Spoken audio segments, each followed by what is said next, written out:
Good evening!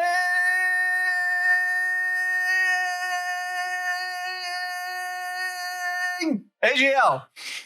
League of Hello, Legends, everybody. ladies and gentlemen. League of Legends. I don't care what you want to say, René. It's League of Legends time. My name is Florian, and to my left or to my right, I don't know where you're sitting, is the wonderful, beautiful, astonishing, amazing, and the one and only René, or René Freitag, or Friday as his name is. We will have Kate and the other guys joining us later, I guess. You guess right. Yes. Yes, I guess right. My name is Gesser, Florian Gesser. And yeah, I can't hide my excitement for tonight because we're going to have League of Legends finally. Sorry. You see how excited he is. I'm super excited. He's completely set up. And funny thing is, if you come around now with the sentence and just, sorry, League of Legends, we don't do that. We're going into the game with Dota 2, and you have to cast Dota 2. It would be like something, okay, person A is doing things, and person B is reacting with things. So we have things going on the screen. Well, yes. So League of Legends. I'm super excited. I was really excited to do this. I've never been casting in English in play-by-play, but I've casted the EU Masters 2019. I was desk host for the EU Masters finals. I've seen a lot of games being played out, and so I'm really excited about League of Legends.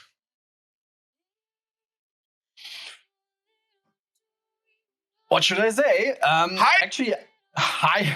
So, to make it very simple, so you put the expectations very high. So, actually, we're just expecting the best commentary ever by you now. Yes, and hopefully, I can learn now. And hopefully, I can learn now even more, because as I told you last week, I was starting again playing League of Legends as a jungler. Everything else, it's crap. I don't like it.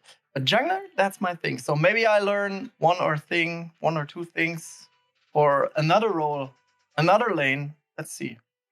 No, I don't think so. Okay, guys. Before we going into the first game, I have a question for the chat, actually, and for you, René. Maybe you can decide. I call myself a huge League of Legends aficionado. I own more than 900 skins. I've been playing this game since 2012, so I'm quite heavily into League of Legends, and I'm shiny like a diamond. So, but I have a question now for you guys, and this is because I not only play League of Legends, I also live and breathe League of Legends, which means I bought stuff, merchandise, and clothes. And I have 3 base caps here with different League of Legends styles.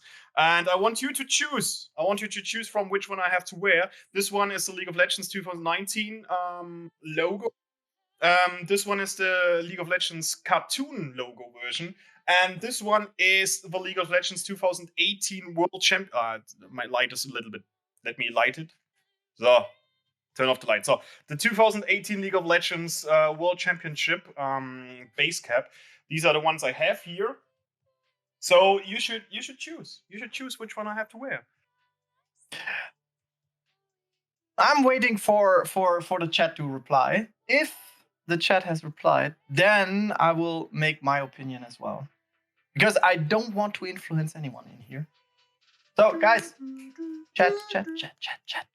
We need chat.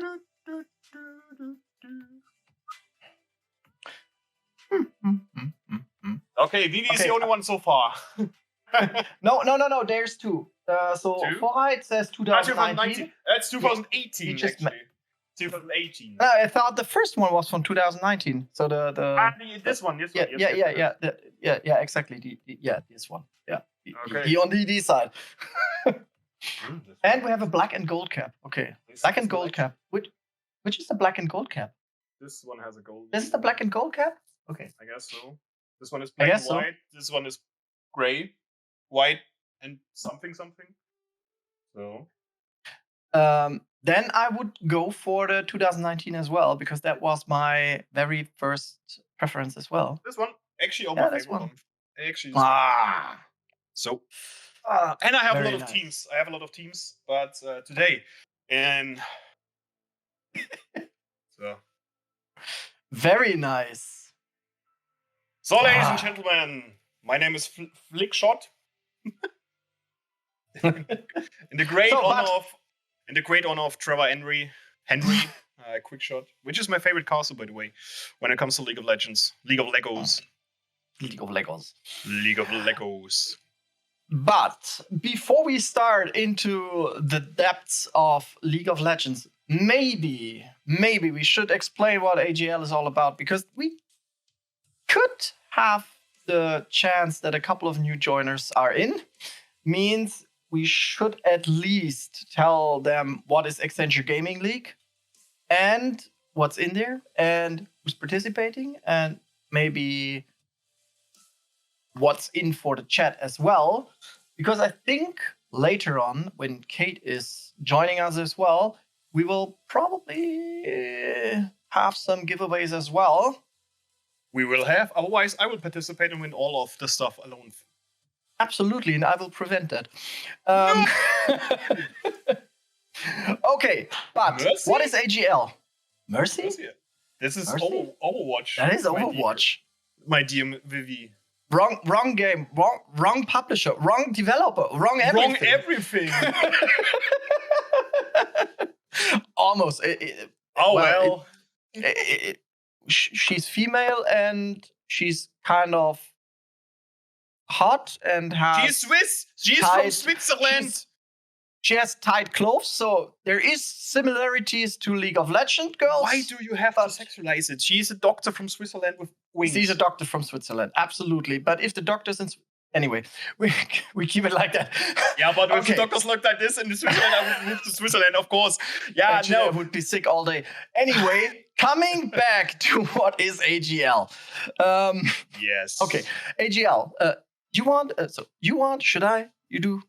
You do. I will give you the honor because I will talk much more later on because I will do the play-by-play. So, ladies and gents, prepare your eardrums. Okay. Accenture Gaming League. So, of course, and maybe that as a first sentence, we're in the final week of it. That means we're straight in front of the finals. That means our teams, and there were a lot of them. Maybe we see later on an overview how many teams participated and on which ranking they are.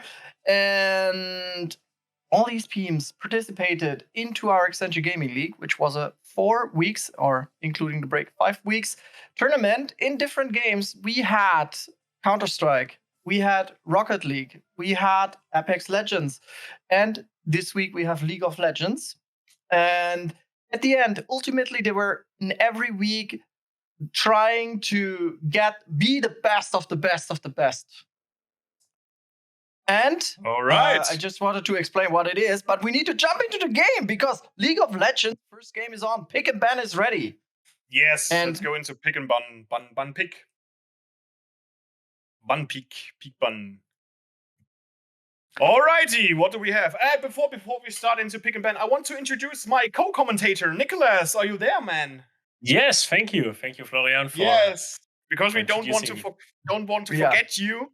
And what are we going to see here? Okay, we have first a Twitch ban, which makes sense in the current meta because it's one of the strongest AD carry, but you also can play it in jungle. On the other side, Zed, people don't want to play against Zed and Bart. Bart makes sense as well, but Zed is like, okay, comfort pick, I guess, some of the players. So yeah, give it up for Nicolas. I'm sorry for interrupting your introduction, but it was just some stuff happening on the screen. So please.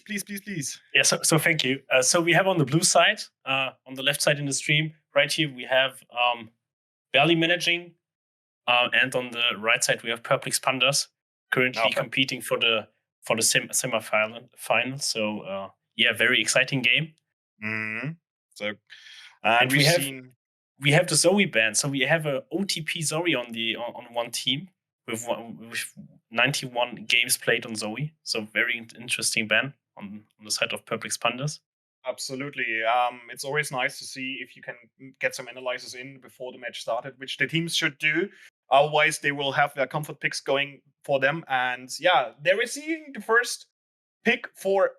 You have to help me on the left side. Is Balân managing, right? Yes, correct. Okay, we have Balân managing on the left side with going in with Hecarim, which will be played on jungle, which is actually quite a nice pick, to be honest, because you have a quick going in quick going out, and it can be a leverage when it comes to the top lane and bot lane. But on the other hand, we have a Waguet, which I'm not really sure if it's going to be played as a support champion. Okay, never mind. It will be a mid lane champion because we have Soraka on support, which is so far I would say okay.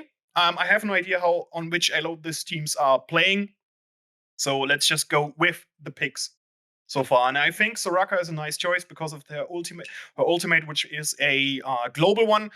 And on the other hand, we have Xerath going into Waguet, which can be a good choice because of the range. But on the other hand, if Waguet gets a cage on Xerath, there will be some heavy damage coming in for it. Yes, that's absolutely correct. So maybe we will see now an AD carry pick on the as third rotation or no, that will be a support pick. The Janna against the Soraka. Oh. Not a Twisted Fate. However, that's interesting because they already have the Waguet. Yeah, they can go for an APC on the bot lane if they want to. So, like, for example, Waguet Soraka. But I guess it was just hovering like the pro players always do. And we're seeing going in the jungle right now.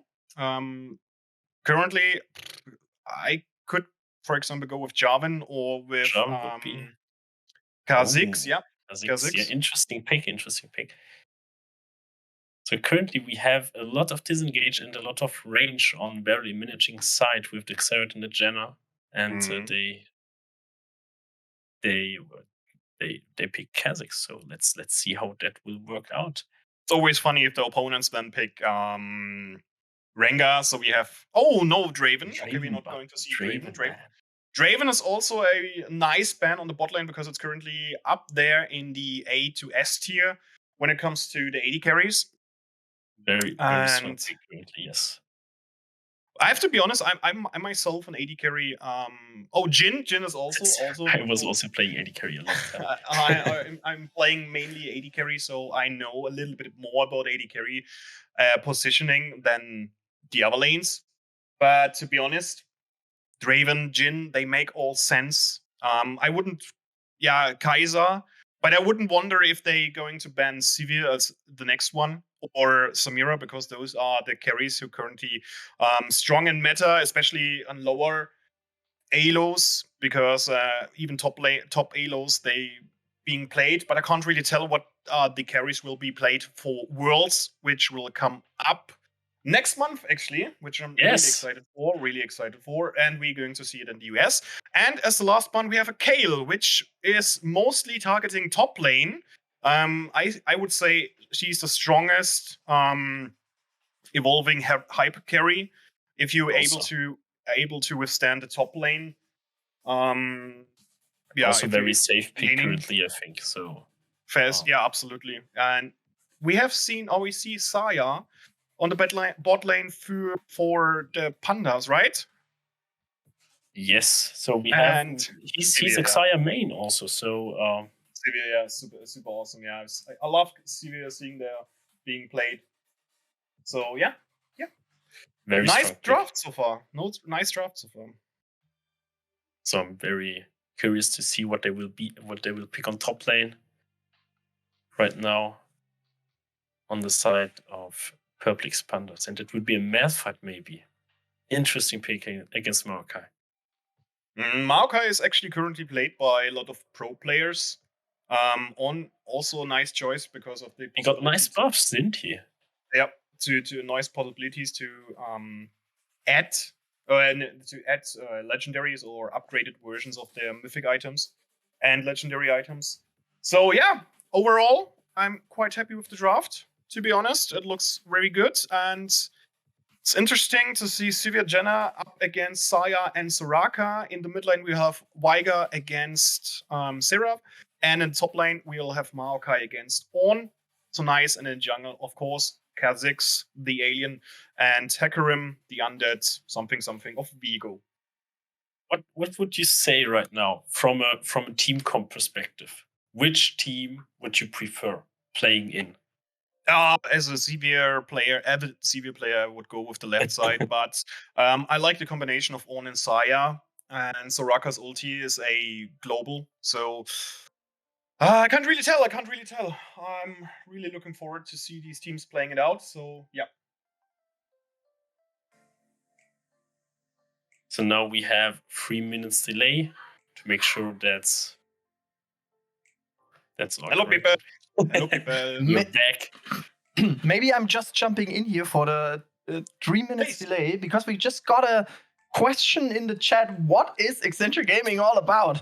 Please, go ahead, René. Do So your I'm thing. just finishing up my introduction. So basically, the Accenture Gaming League was basically founded to bring, how to say, a little bit more joy into the life of all of us, of course.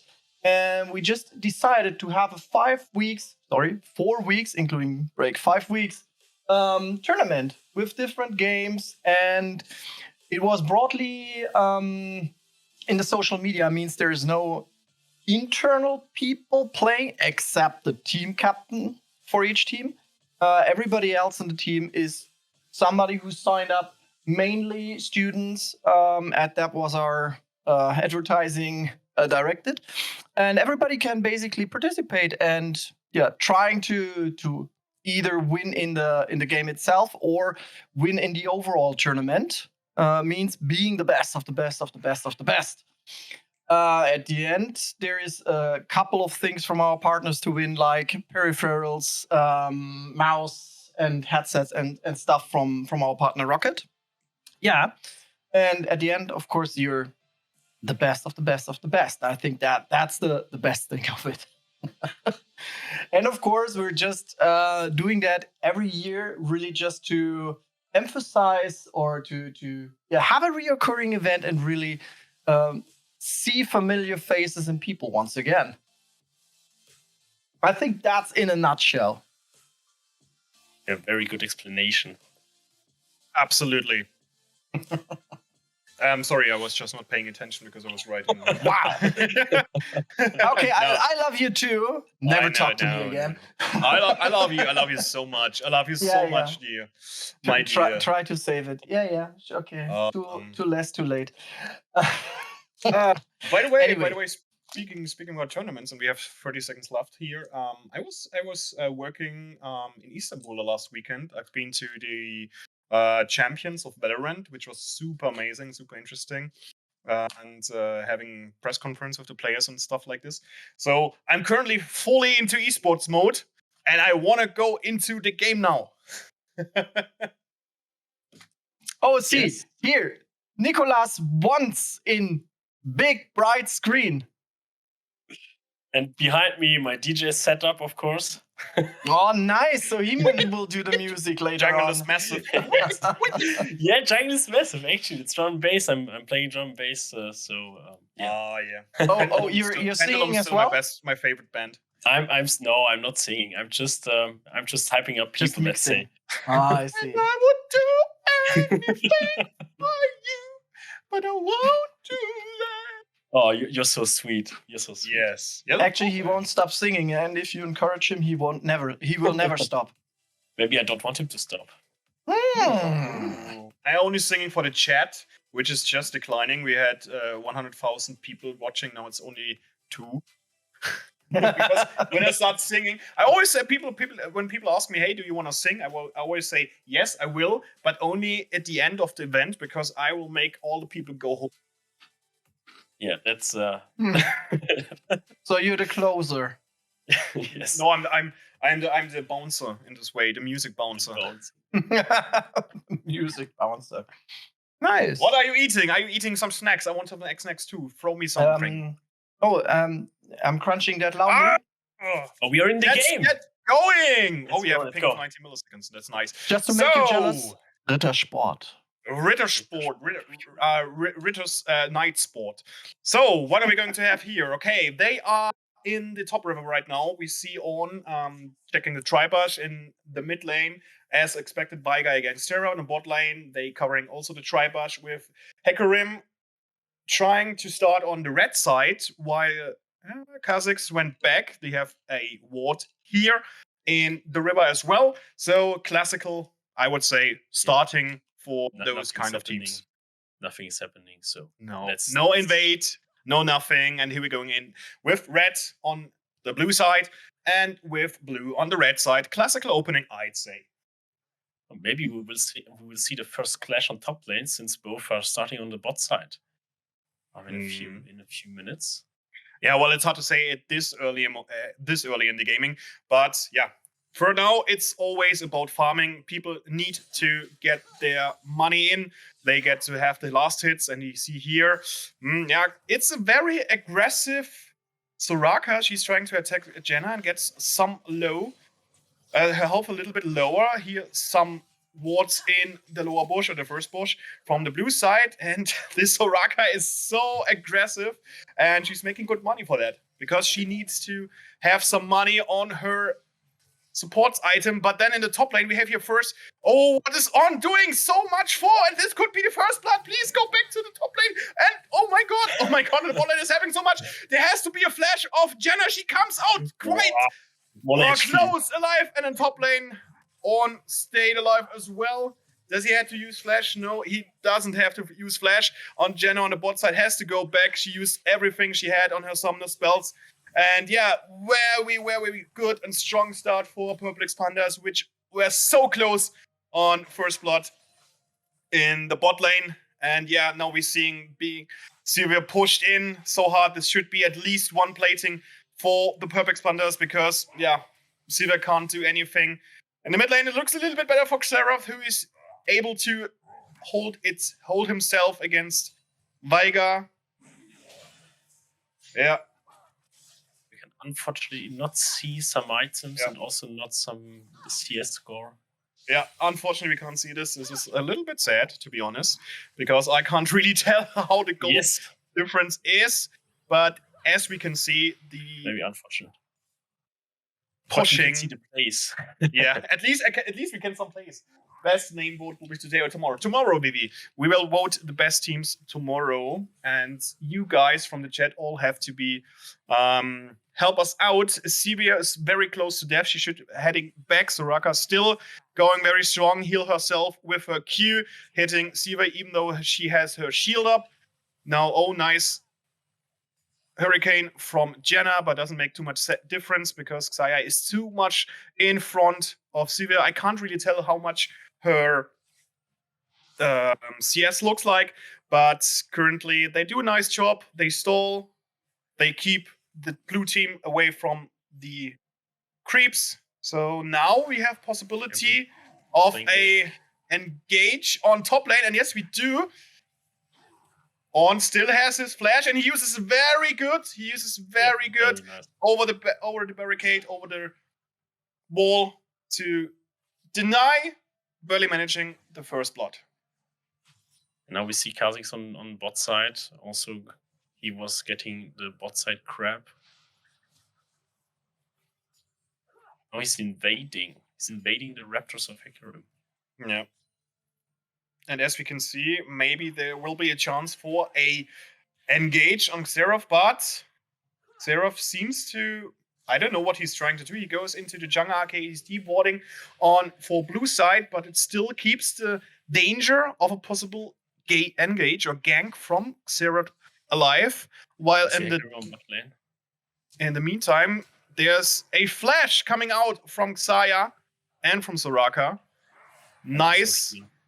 But this could be the first, but no, it doesn't, because Xerath use exhaust on Kha'Zix. So we have a lot of summoner spells burned here in the first couple of minutes, which is now, I would say, Sivir makes Sivir and top lane getting a little bit of possibilities for engagement because they still have that. But now Sivir should not go engaging too much because her health is quite low. And on top lane, we see a nice attack from Maokai. He's trying to get something in on Ornn, and Ornn uses his abilities in a good way to get out of that situation and will now perhaps port back. Yes, he does. And in the mid lane, we have Soraka roaming to the mid lane because Sivir and Jenna went back home, which makes sense because they were really low. And now we can see the CS lead and the CS and the items, which is super, super nice. And as we can see, even though Ornn was able to hold himself against Maokai, Maokai is in fact quite ahead when it comes to CS. So it's quite an even game or matchup so far, except from top lane. And in the early game, it is most important to get more CS than kills, because I would say 20 to 30 CS is around 1 kill, except the first blood. So it's very nice from Maokai that if he can uphold this lead in CS, and it seems as he can, because he can attack on and he can get CS in the same time. So really, really good play there from Maokai on the top lane. Yes, very nice. He's also freezing the lane right now, most likely. So Ornn cannot step up. So very well played by Maokai. Definitely. That's really interesting to see bot lane holding up themselves, even though we were close to dying in the first couple of minutes. And still, Severe even takes the lead in CS. But on the other side, we see now Team Red doing 4-man Mountain Drake. No, Mountain Drake. That's a Fire Drake. That's the Infernal Drake. Infernal Drake, yes. So Purple Expanders with the Infernal Drake, the first one at the minute 7. So it's quite early in the game already. So let's see it. I think we have we'll have the soul very early in the game. I think like minute 25. Yep. And you can see that they used 4 mans to get it done quickly. And here, not only the lead in CS, also in level, that Maokai is in front of Ornn. He could have go in now, but we have now a particular situation in bot lane. We have Xerath in the jungle waiting for his opportunity, but now he's going in. Please, can we go on top lane? But top lane doing maybe first blood? No, he doesn't. He doesn't. Ornn does the first blood because he used the power for him, the tower for himself. While on the bot lane, very nice counter game by Hector. Severe answered, even though that. What is this? What is this? Hecarim missed his ultimate attack, but still got Severe 2 kills, which was quite amazing, especially after Ornn having the first blood. Holy crap. I think in this game you could really see how strong Hecarim is right now in this current meta. It's quite amazing. But on the other hand, Jenna died too. And now what's going on here? Severe, she is strong, but in this regards, no, she will. Oh, damn. I think she will be. No, okay. She won't, because she couldn't. She couldn't put out enough damage and for a kill on Soraka against. Nice usage of ultimate Sarah. Really, really good done. Really, really well done, to be honest. Even though it was kind of predicted, because it used his ultimate right out of the dark. And but this gives him so much leverage now over Veigar, even though both sides buying into Lost Chapter, and going perhaps into Ludens, which we'll see on mid lane, I guess. And top lane, there's a huge difference. Even though Ornn got the first kill on Maokai, he was not able to get any CS back from his opponents. And even though they evened out in levels, they are still more around almost 50 CS lead for blue side, which is really ridiculous, because Ornn has to play very safely in this regards. We have the Kha'Zix on bot side. Maybe he will look out for a gank, since Baron managing is pushing very hard. Okay, he's heading over to bot lane. Okay, not taking the crab first. Okay, everything is staying calm. Oh, we have a disconnect. Maybe we will pause the game. Oh, yes, there's a pause. We are having technical difficulties. Top disconnected. But how do you like the game so far? What do you think? Oh, it's quite, I don't know.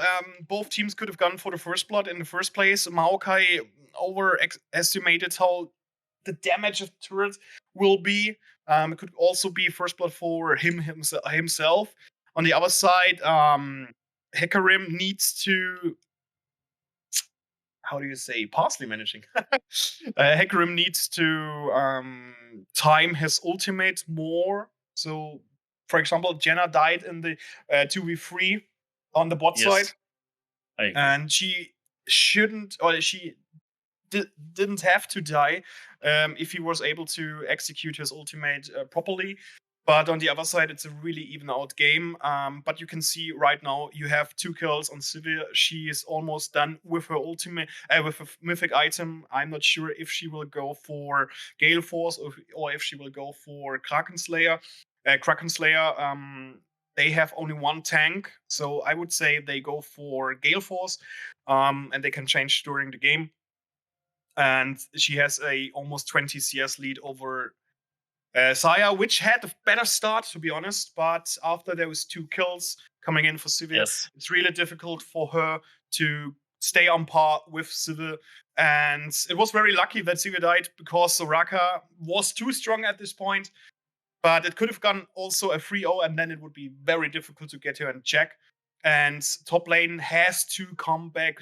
Top lane has to get 50 CS. It's hard to even this out, but yeah, at least he got a kill for himself. Yes, he got dived, and Marke didn't play it properly, so he died on that one.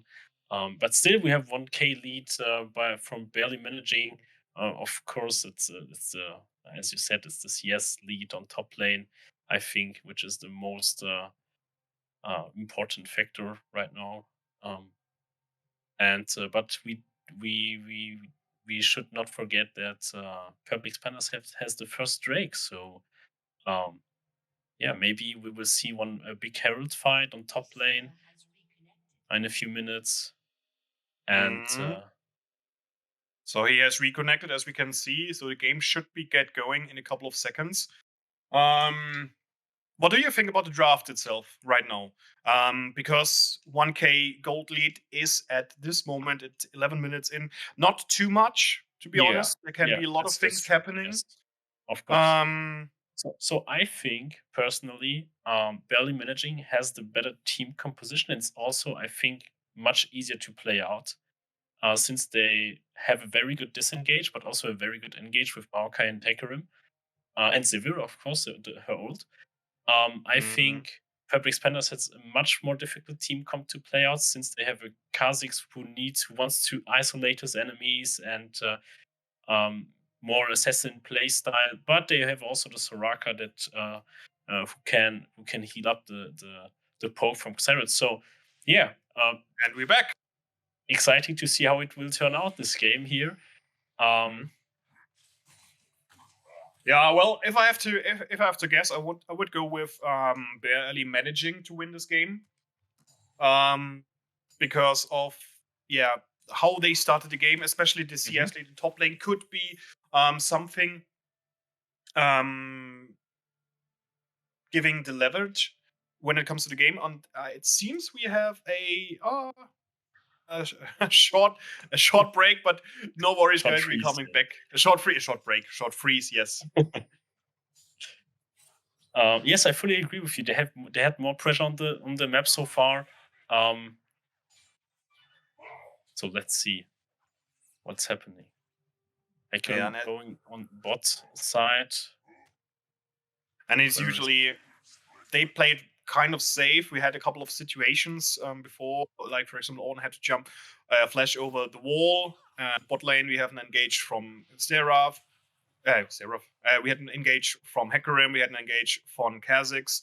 So there's a lot of going on, but they played safe. They rather want some money in, and now we have almost 1.2 kill golds lead for Team Blue. And we have both junglers on bot side waiting for the Drake to spawn. Xerath is roaming back as well, going down. Okay. We have Kha'Zix coming in, and now the ulti on.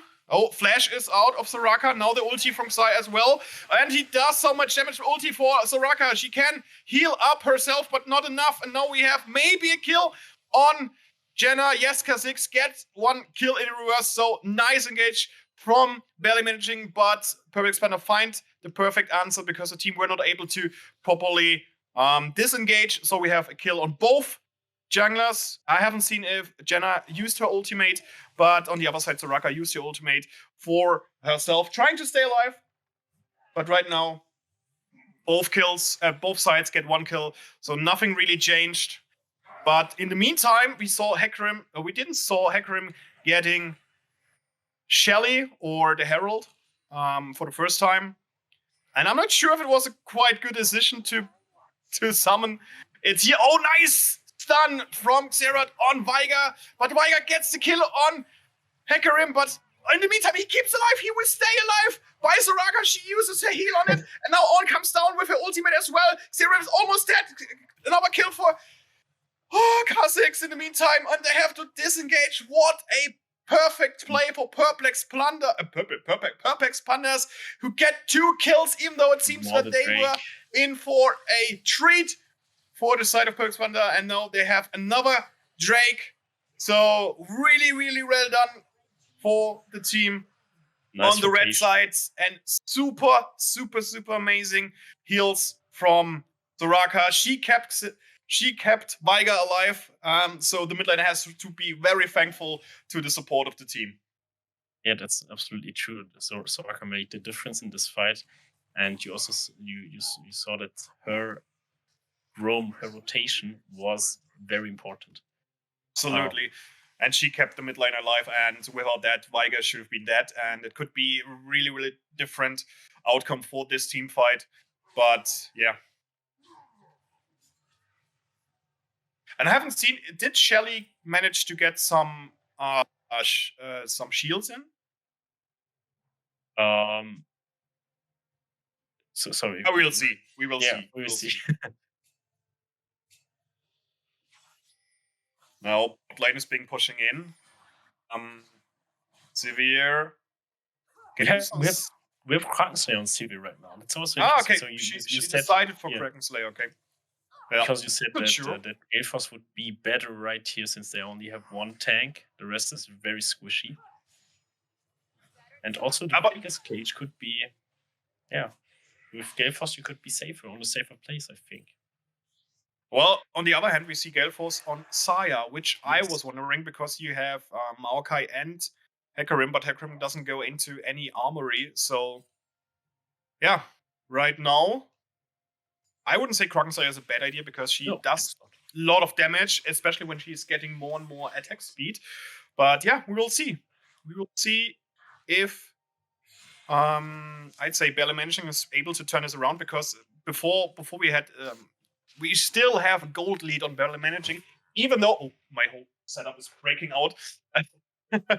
But we still have a gold lead on Balân Managing. On the other hand, we have 2 Drakes on the side of Perplex Panda. Nice stop for the team of Perplex Panda for the back call of Jenna. But to be honest with you, Perplex Pandas managed to get back. They were 1k behind. But now we have the top nice hits perhaps. Now finally he gets his kill in. Good game. He gets his kill in now, and we have now 2 kills on top lane. Maybe there's 1 kill for Xerath as well.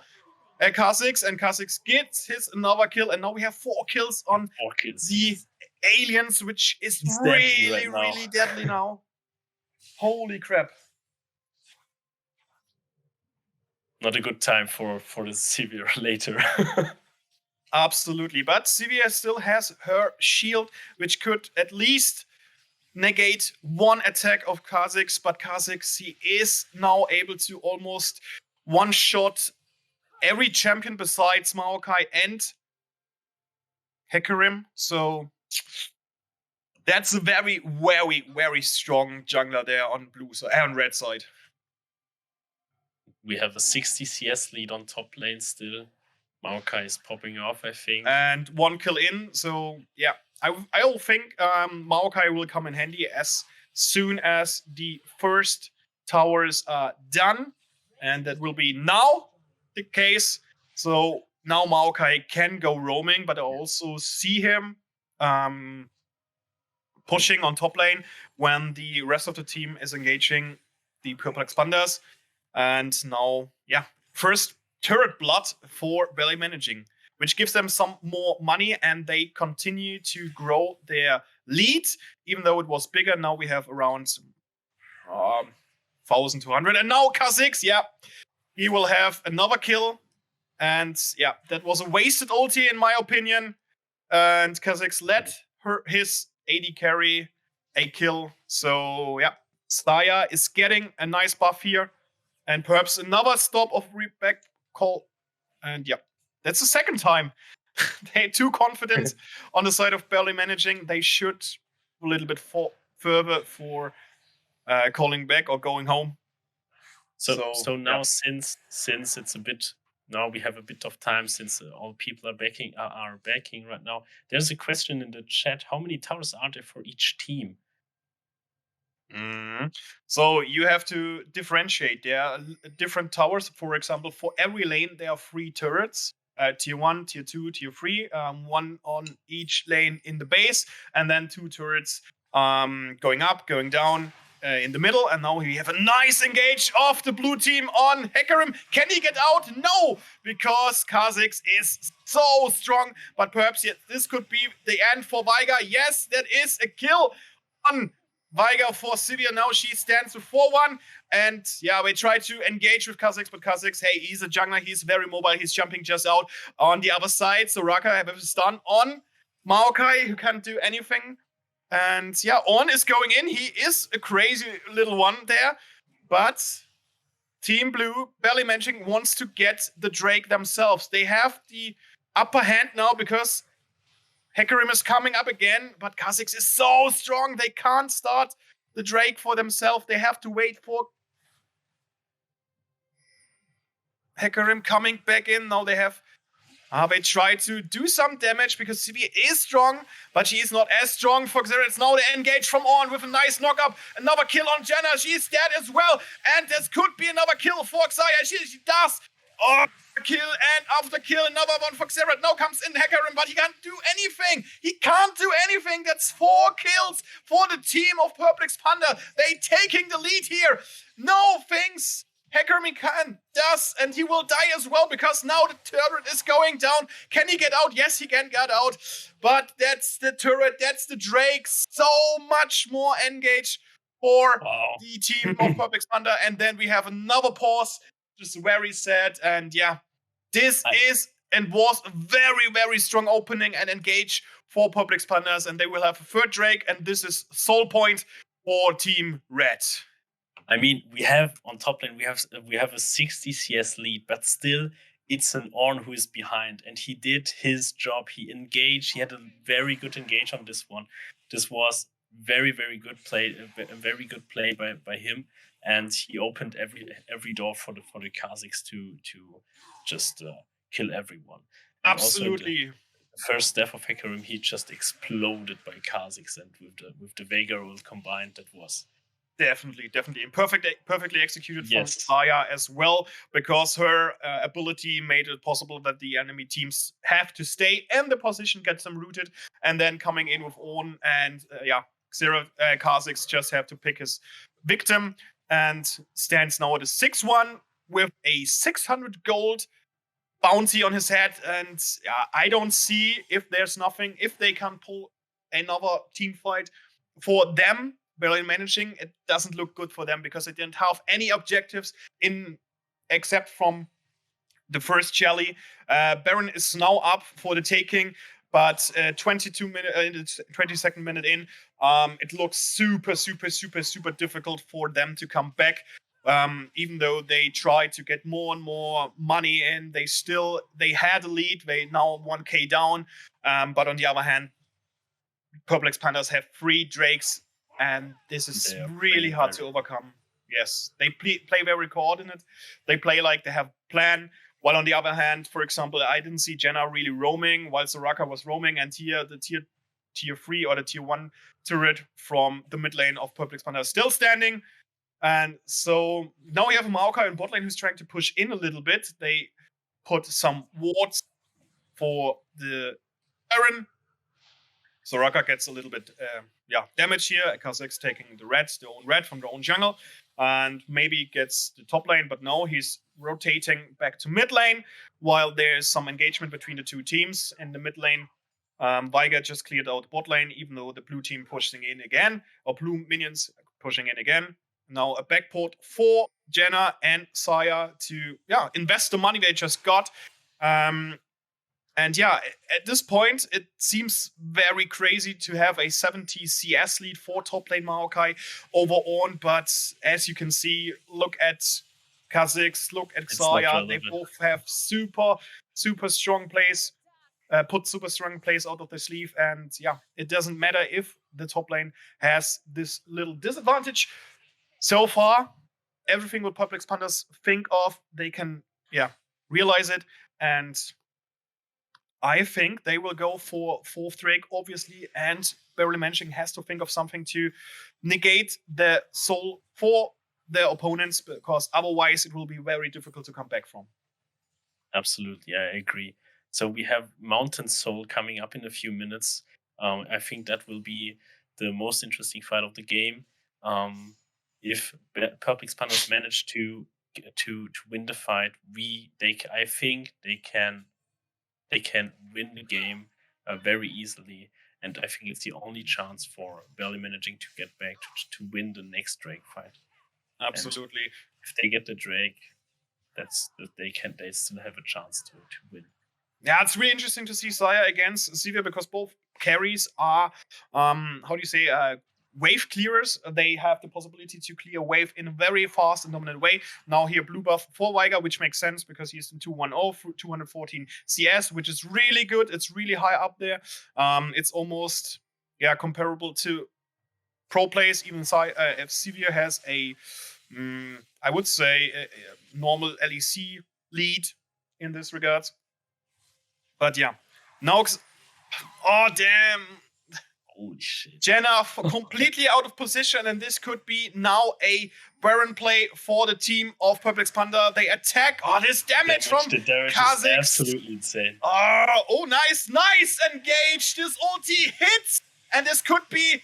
He's going too much in, but the team's coming after it. Kha'Zix still alive. Soraka using her ulti to keep him alive. He's still alive, but on the other hand, Xayah dies. No, she dies not. Yes, now she dies because Trevor used his Q to hit him. And now comes Maokai doing some damage, but he also receives a lot of attacks on the other side. Xayah here against On. He can knock her up, and then Kha'Zix just coming in, cleaning the slate, and now we have a 17-7 10 kill lead, 2k in, and this should be the Baron for Public Pandas.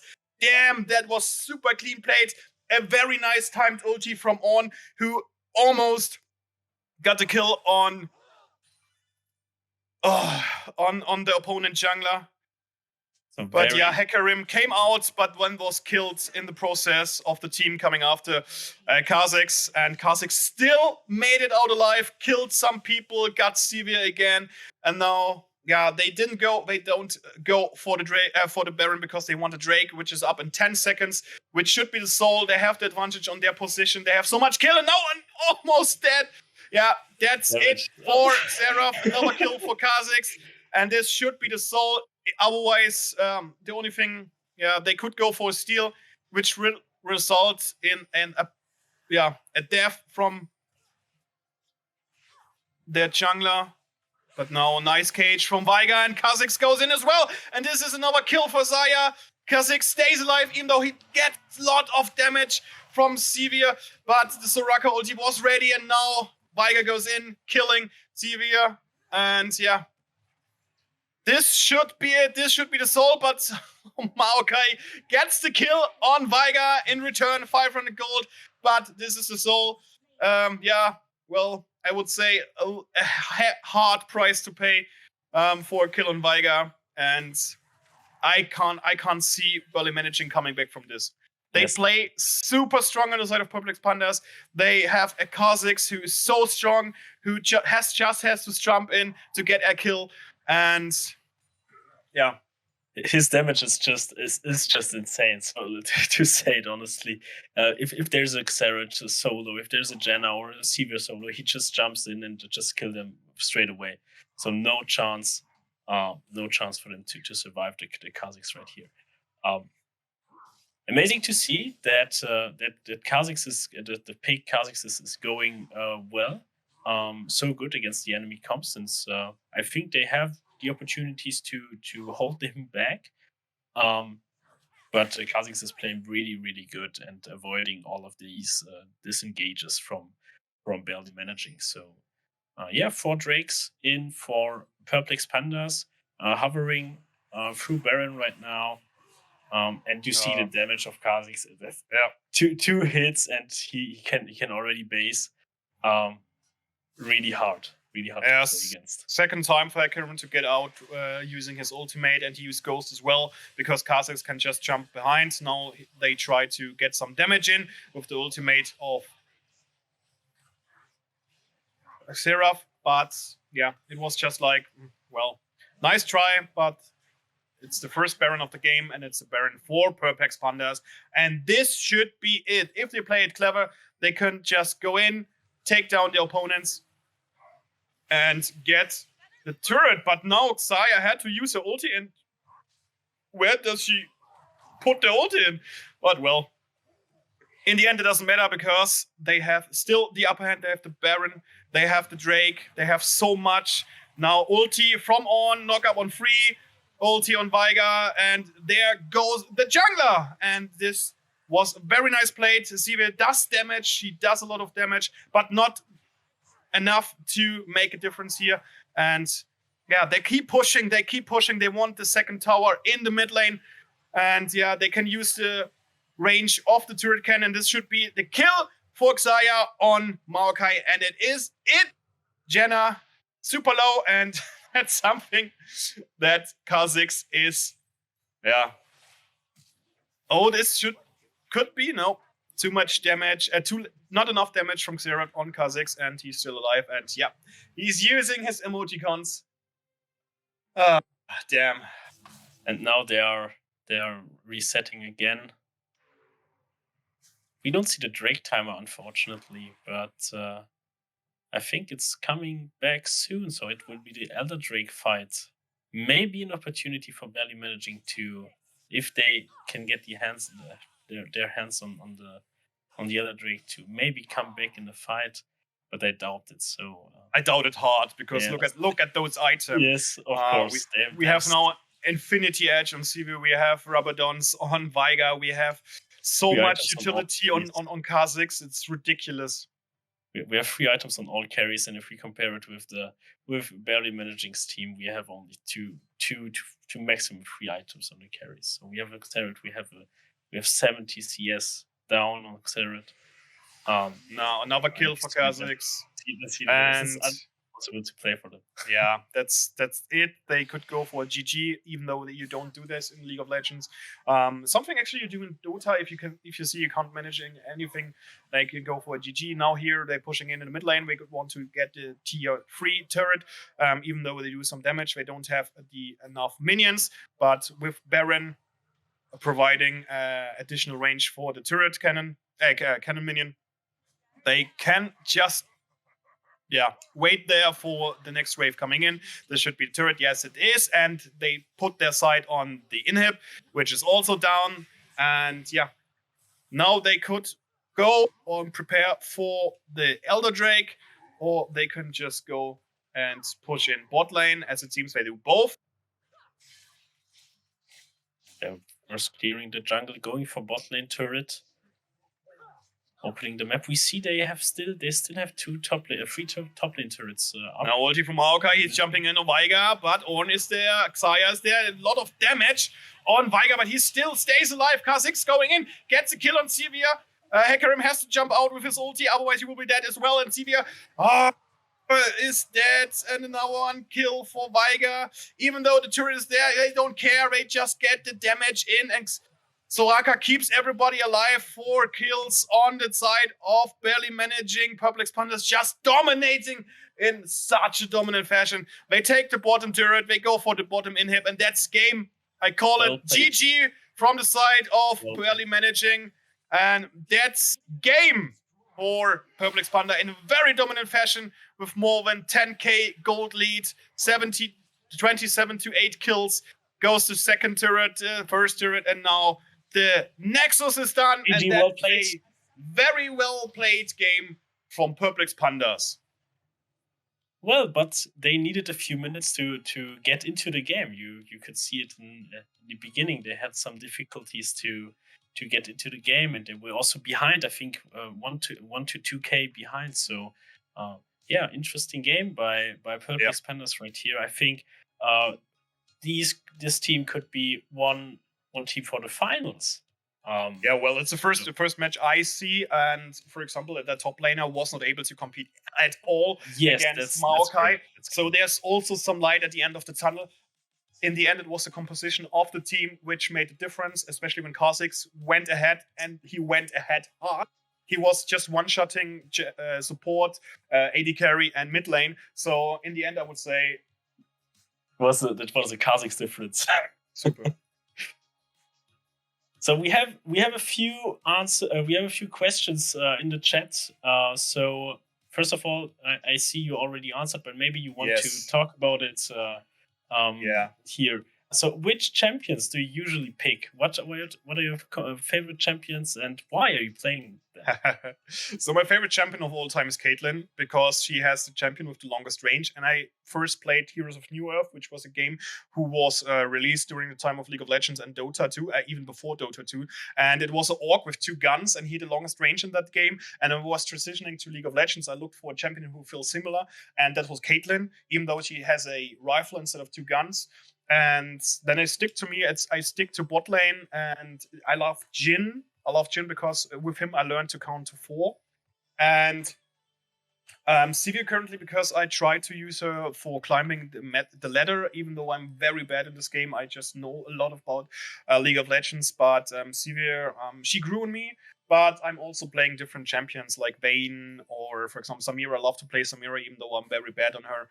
But yeah, my favorite champion of all time is Caitlyn, and she's so cute. She's just beautiful, and she and Vi are just love. So Jinx as well. Jinx is also nice, especially when you have the ability to change between area of effect attacks and speed with her machine gun. Kate loves Florian. No, Florian loves Kate in the other way, but she doesn't love me. She loves Vi, so it's fine. But if I have to choose, my favorite champion is Caitlyn, then Jhin, and then Sivir. Okay, great. And for you? So for me, actually, it's also Jhin. I really love his lore and his play style. To be honest, I only discovered him in season 10. So previously, I've never managed to play him since I wasn't interested in his kit. But then I tried him out, and I was like, okay, I love the kit, and yeah, that's for me. I think my favorite champion. Then I think I would pick Vayne. Vayne, Vayne is super strong, but I have the problem with no. The thing is, Vayne is also flex pick. You can play on top lane, you can have yes, okay, yes, correct. But the problem I have with Vayne is her range. Yes, I range because but if you get Vayne online, it's super crazy. She's doing so much damage. You can just bam. Especially when you see players like Uzi when he used in his prime, when he played for Roll Never Give Up, like a pro player from a Chinese team. Roll Never Give Up is a Chinese team. They won the MSI in 2018. Yeah, 2018. And yeah, so guys, I am super happy and super looking forward to the next game. But before we do this, let's head over to a short break. We will show you some ad, and we'll take some time to refreshen ourselves, and then we'll be back for you. So don't go anywhere. See you in a bit.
Ladies and gentlemen, hold your horses. We are back. We're back with League of Legends. My name is Florian, and to my left or to my right, I don't know. It's in cyberspace. I have Nicolas, also called Nico, with me. Hey, Nico, how are you doing? Thank you. I'm doing good, and you? I'm doing perfectly fine. I just got something to drink here. You never see what Cool. it was. Or something to smooth my voice so I can keep up with the action on the screen, because we are having League of Legends. And Nico, you will show us what we can expect for the rest of the day. Yes, correct. So we will have the next game coming up will be the semifinal between Perplex Pandas and Alt F4. And we will have later on the loser bracket. Of course, we don't know the teams yet, but yes, you can watch out for the game Perplex Pandas versus Alt F4 incoming right now, best of 3. Don't you mean barely managing? I know Perplex Pandas won. Yes, I mixed them up. So you've seen guys also in the chat. You've seen the match before. What do you think about that? What were you expecting? Was it better than you expected? Was it one-sided? What was it for you? So I think at the beginning it was. Yeah, I think I thought all the time that barely managing was winning until I think the 12th minute or the 13th minute, and then suddenly the K6 thought, yeah, I will now go in and kill everyone. So that was an exciting game to watch, and let's see if this game will also impact the pick and ban phase of the next game. Because maybe we will see the K6 as a ban, and what will our jungler pick then? That's very curious to see. It's very interesting to see, but I'm not sure, because I think if you play K6 on this level against your opponent, I think it doesn't matter too much if you get the champion you just played banned. You have to have a pool of champions you should play. Like you asked me before, which are my mains. I would say I love Caitlyn, but currently I don't play Caitlyn. Currently I'm playing more and more Severe, but I also could go for Jhin. I could also go for Vayne. I could also go for Misfortune. Yes. There are so many possibilities to choose from, this is why, for example, makes it League of Legends, or games like League of Legends, like Dota, or even to a certain amount, Heroes of what's the name of the game from Blizzard, the Dead one. I think it's Heroes of the Storm. Yes. Yeah, Heroes of Dead Storm. For example, it's always, regardless what game you're playing in MOBAs, you have so many different heroes, champions, or what else, and to choose from to create your team. And you have so many different matchups, and this makes it super interesting. And this is why, they banned K6, but he also could go for Jab, and he could go for Rengar. For example, Rengar has a similar playstyle, and so why not? So I'm really looking forward to, if they ban K6, what Perplex Pandas are going to pick. Yes, I totally agree with what you're saying. So I think actually, so we have here the OPGG Open. He didn't play K6 in his last games, so yeah, I think you're right that he could pick whatever he wants. Very curious to see what's coming up next.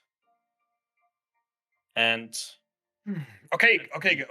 Short question in regards, because we were talking about positioning, not positioning, but the champions on the position we are playing. What is your favorite champion out of your position? Out of my position, so I would also not go for jungle, since I play AD carry jungle. Yeah, you can. Okay, what is your main position?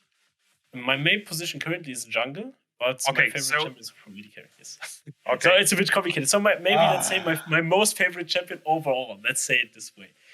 My most favorite champion overall. Let me just think a few seconds. So I think I really like Sylas. Why do I like Sylas? Because Sylas. I love the lore of Sylas. I think it's the most it's the most amazing one with Lux and the story behind him. Everything is, and Demacia, everything is really cool. You have to entertain our viewers. Give me just a second because I have to pick up something for you guys. Okay. I'm very excited to see. Okay.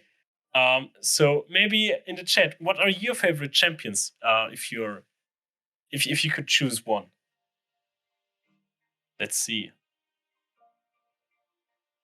Golden pineapple. Yes, I think they should make a champion like a golden pineapple. Misfortune. Yeah, Misfortune is great, I think. Misfortune is also a great lore. So, I'm back. And while you were talking about Silas. Oh, wow. Oh, looks, yes, okay. Looks comic. Nice. Because there's a story and a backstory of Silas. Here we have Zed with Jin. And I guess Shen is also in there, of course. And then we have Ashe. Nice, really cool. I love League of Legends. I'm sorry, I even have the I have the Ashe figurine somewhere here for 80 euros or something like this. Yes. Nice, very very nice. So you're a big fan. Yeah. Since when have you been playing League of Legends? I've been playing League of Legends since 2012, but same for me. I had some breaks in it. I have some breaks in it. I rekindled my love for the game back in 2016, 2017, and since I started working at Sport1 in 2018, it became my main game to discuss. For example, I have so many crazy and amazing memories with League of Legends. For example, 2018, I went to Busan. In Korea for the League of Legends World Championship. I met former world champions. I talked to Ruler, I talked to Core JJ, I talked to Perks, wow. I talked to Caps, I talked to real legends. So many players and Yankos as well. And it was amazing, but the problem is I couldn't sleep. And so yeah. I had to play 5 hours in the PC Bang, but we talk about this later. Now let's have a look at the pick and ban phase. And the first ban was Xayah, which makes a little bit sense. Yes, I also think so. We have now Perplex Pandas on the blue side, on the left side in the stream, and on the right side we have Alt F4 going in with the Xayah ban. Really interesting. We saw the Xayah in the last game for Perplex Pandas.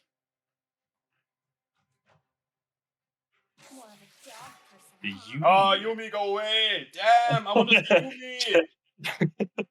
We don't need you! Yumi is super awesome.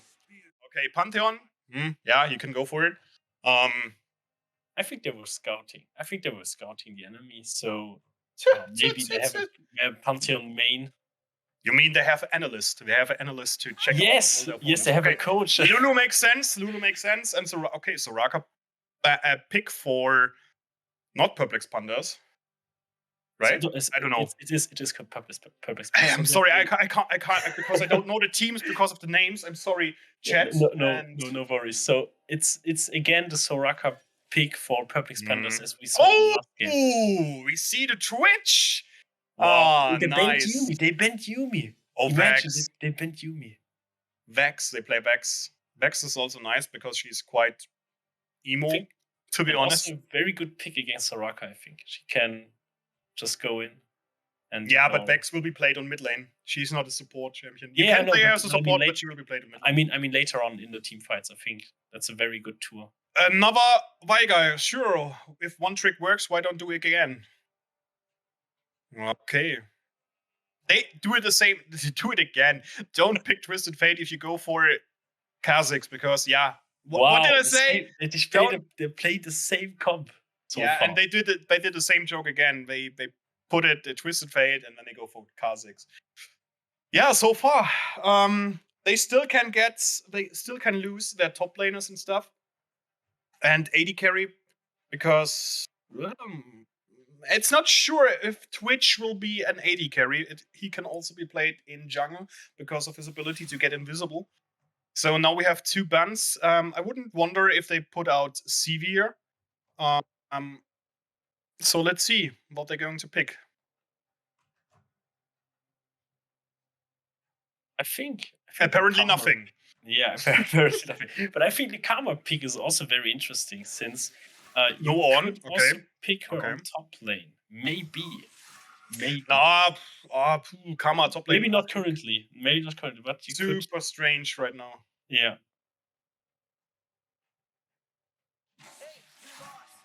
No, Ezreal? Yeah, it's his third most played champion. Yeah, okay, sure. But Ezreal doesn't make Yeah. much sense right now. I would rather go for CV or something like that. Yeah, I agree. Okay, Diana. I haven't checked out the opponents, so I can't really tell. But I think their pick and bans make sense when you compare it to the playstyle or the play champions of their opponents. How many champions total in there? I guess 157 right now. Let me not lie. I think even more. I think we have more than 160. No, 100. Right now we have 152. We have 152. Okay. Yes. Wow. Yeah, 152 we have right now. I was too far off. I'm sorry. Okay, we have the Shaco pick. Very interesting. Such an asshole So champion. I know. Okay, Alex no. playing Shaco. We have 161. 161. Okay. 161. You're correct. You're correct. Yeah. 161. Oh, Caitlyn. Okay, I am now sorry, I'm now I'm sided. I'm not neutral. Oh, they go with Shen top lane. This is also nice because his ulti is also global, Yes. and he can just go to bot lane, which makes sense because now since a couple of patches you can't really use your teleport unless a certain amount of time has gone by. So this is a really interesting pick for top lane. He's tanky, he's viable when it comes to global blaze, and yeah, overall a good pick. I think Shen is a really good pick now. But on the other hand, you have a Shaco, which is so terrible when it comes to I don't know. And now you can also imagine how the Kazakhs engage with Shen on him will be. So Kazakhs will engage invisible, and then Shen will ult him, and then there are two people coming up invisible.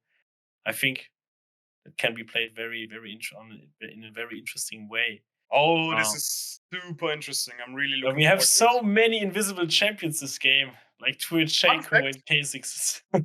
Fun fact, Caitlyn is a champion which has the highest or longest base attack range. But the champion with the highest range when it comes to ulti in attack form, then it's Twitch. When Twitch uses his ulti, he outranges Caitlyn in her base attack. Discounting, for example, if Caitlyn has a rapid fire cannon, which extends her range. So yeah.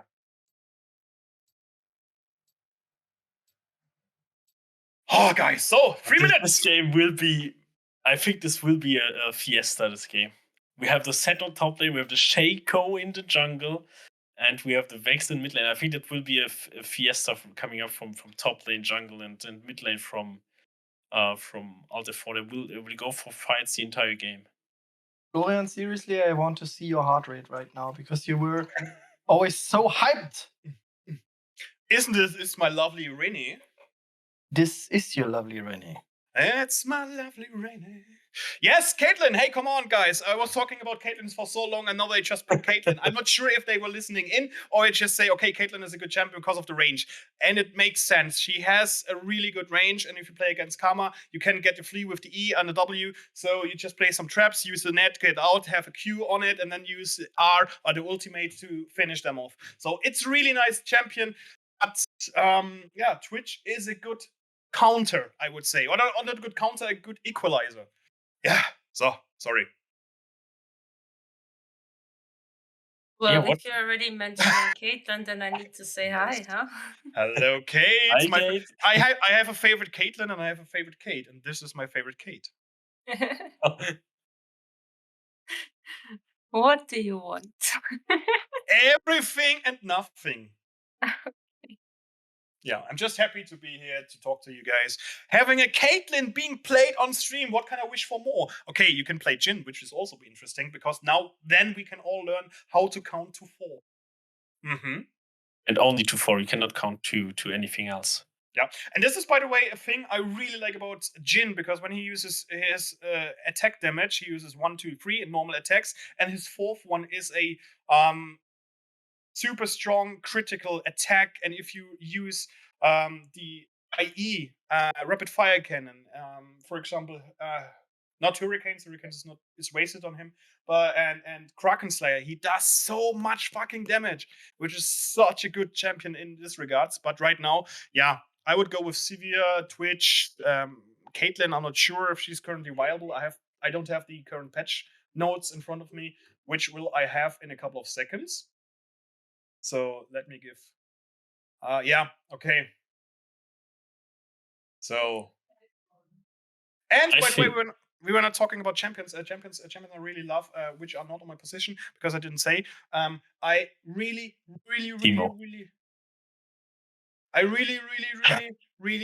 love Swain. Swain is one of my favorite champions of all time. Swain is so good. He's an old dude with ravens, and he has so much great control mage abilities. He got changed a few months ago. So, did you like the changes? Yes. Even though I loved him a couple of years ago more, because when his Q and his E and his W hit, you not only get health back, you also get mana back. I see. Okay. Yes, I think there were some interesting changes for Swain. But also for other champions like Udyr, for example. It got also a rework a few weeks ago. Yeah, well, doesn't care much about Udyr. But he has a dead bot now, and this is nice because I have that bot as well, so I can relate. I think maybe we'll see him today. In the games. Yeah, but we see now is the match, and it seems like that Public Spanders are going for an invade with SHYNO and his box already placed. So we still have the old. We still have the old names on the top. That's not true. We have on the left side. We have Public Spanders. So don't believe the names on the top, Florian. Damn! I was misled.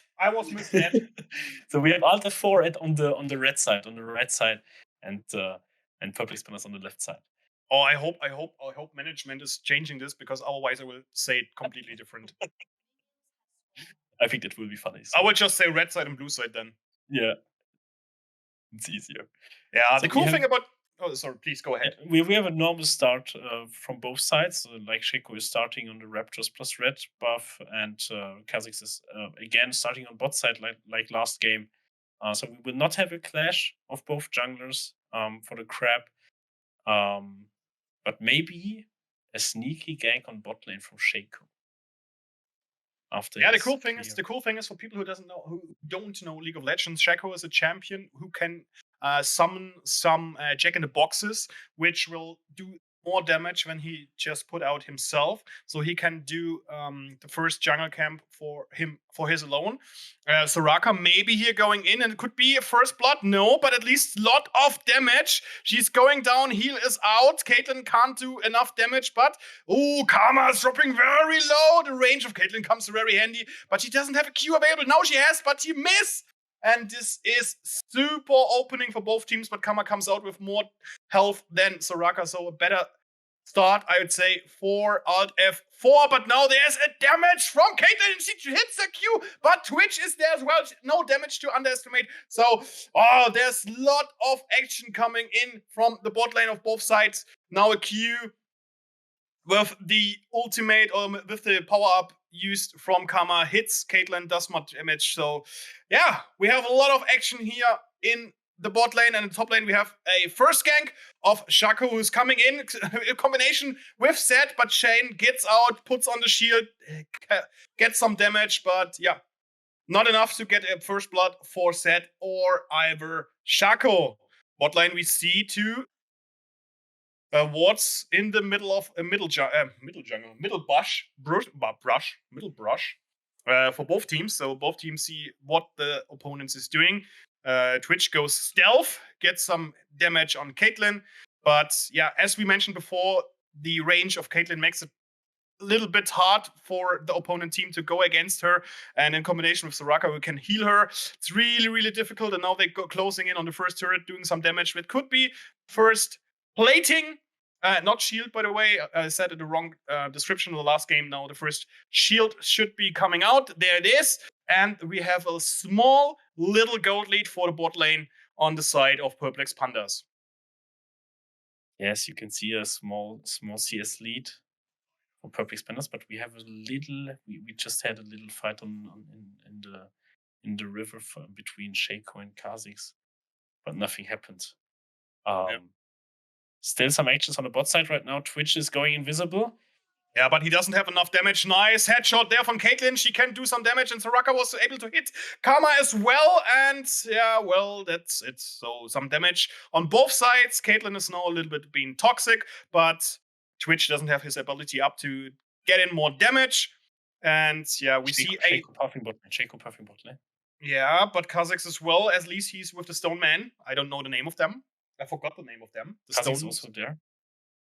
Yes, that could be an engage on both sides. We see Shaco coming in, and a flash of Twitch. He trusts to get a kill, but this could be first blood for Kha'Zix. He jumps in, gets so much damage on Karma, but not enough to kill her. She has to flash out, and yeah, Twitch dropping low as well, and it was a super engage from both sides. Yes. Shaco still on bot lane. They could be get something going, but Karma do a callback or backport, but Twitch now goes invisible as well. And yeah, the damage from Shaco is there. Twitch could get in some damage, but the shield of Karma keeps her alive, and the heal from Soraka as well.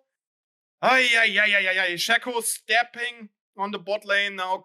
They should go back. They should go back because they have two invisible champions on the bot lane they have to face against. That's really difficult. They're dancing there. Damage from Karma. Now another attack, and first blood on Shaco. That was so predictable. They should have gone back. First blood on Shaco. And they get in the first plate. It's damn.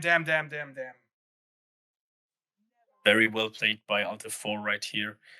I think to get back to the discussion of Shaco, I think it's one of the most hated champions of all League of Legends. With Teemo together, what would you say? Teemo, of course, but hating Teemo is a meme. People don't hate Teemo for just being Teemo. They hate because of Teemo being a meme. So I say the hatred for Shaco is much bigger and higher than the hatred for Teemo because, yeah, well, you can, at least when it comes to Rift plays, except from Aram, when it comes to the Rift, you can counter Shaco with using an Oracle. But if you, for example, play Teemo against a tank or something else, it's difficult for the tanks to get their play going because Teemo can make them blind, or they can blind them that they can attack, but they miss every attack, except they use their abilities. So yeah, it's difficult to hate Teemo just for the kit that he has. He is not that very strong. But yeah, when it comes to Aram, it's a different thing, I say. Yeah, I totally agree. We have again Shaco on bot side and also Kha'Zix on bot side. Maybe we'll fight. Okay, bot lane is going for a ward. Well, Shaco has the advantage of one kill now. It was first blood, and Twitch as Karma get the assist in. So a little bit of money there, but Caitlyn still managed to uphold her CS lead against her opponent. Now there's a red buff for Kha'Zix. The first Drake is up. As we can see, it is a Mountain Drake, which is very, a good one when you go for turrets or objectives, which deals more damage to them. But on the other side, as you mentioned, we have another possible gank on the bot lane because Shaco is again there. And also now Kha'Zix, there's root, but Kha'Zix as well. They're stun on. Karma, really good engage there from Kha'Zix, and a first kill in favor of Caitlyn, which is really, really good for her because now we have a possibility of an engage again. Heal on Kha'Zix. He had check in the box on the alien, but there's no one. Caitlyn will get hit by it, will get feared, and Shaco can heal up. So nothing done really in this case. And perhaps Team Purple Expanders going now for the Drake, but no, Shaco is still again. Oh, K6 with the damage, it's super strong, but he can't get a follow-up because of the Jack in the Box. So, yeah, so much damage done from K6 here. Perhaps Vex now a little bit in danger because the team is not it's not rotating through the mid lane river, and K6 is focusing on his own jungle. So there's no thing happening right now in the mid lane. On the other side, we see Zed quite deep into the jungle of Purple Expanders. He is getting the frog. I don't know. I don't know the names. The Gromp, getting the Gromp, and I perhaps Blue because I didn't see that. So yeah, we see that in a minute when we switch to top lane and the bot lane. We see here Karma going for Ward, which is what she should do, and first plating for Vex on the mid lane, and Twitch does more damage on the opponent turret. So yeah, this game, not even 10 minutes in, we have 2 kills and a lot of actions coming from both sides. I think Purple Expanders are more forced to play against their opponents. Now flash from Karma, but K6 can jump, and the ulti from Caitlyn does it again. So we have 2 kills on Caitlyn now with a equal CS. Now, a short CS lead for Caitlyn. Very well done, very well played. And yeah, while in the meantime, Shaco is trying to do something in the mid lane. And this should be it. This should be the Drake for Team Purple Expander. But in the top lane, we see Shen is going offline. And another disconnect. And we had this before in the second game and the first game. So the top laner should do something about his connection. Stop camping, bot. Yeah, of course. But the funny thing is, people always complaining about camping and babysitting. But on the other hand, hey, this is a team game. I want to get my team ahead. Why should I not do this? If my top lane or, for example, the other lanes can uphold themselves against their opponents, why should I not be there and push and push and push and get my teammates kills and kills and kills? This is something I really hate seeing from other teams, from other players within the game complaining So yeah. Camping, yes, you can lament about this, but still, camping is valid. It's nice, and if you get your team ahead, and in the end, it makes you team win. I don't fucking care, to be honest. I totally agree with you. So I also think that the bot lane from Alter 4 a bit overstayed a bit right here. I don't know how much gold the Twitch has, but I think he should have a bit since he has more or less equal farm of the Caitlyn, and you see that the item difference it's not that big.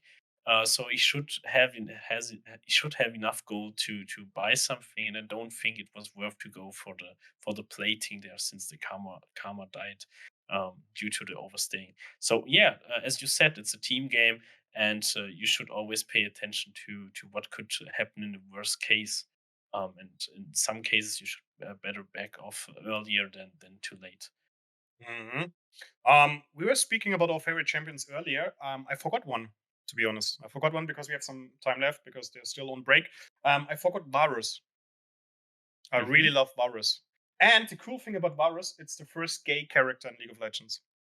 Oh, really? He is? Oh, well. I didn't.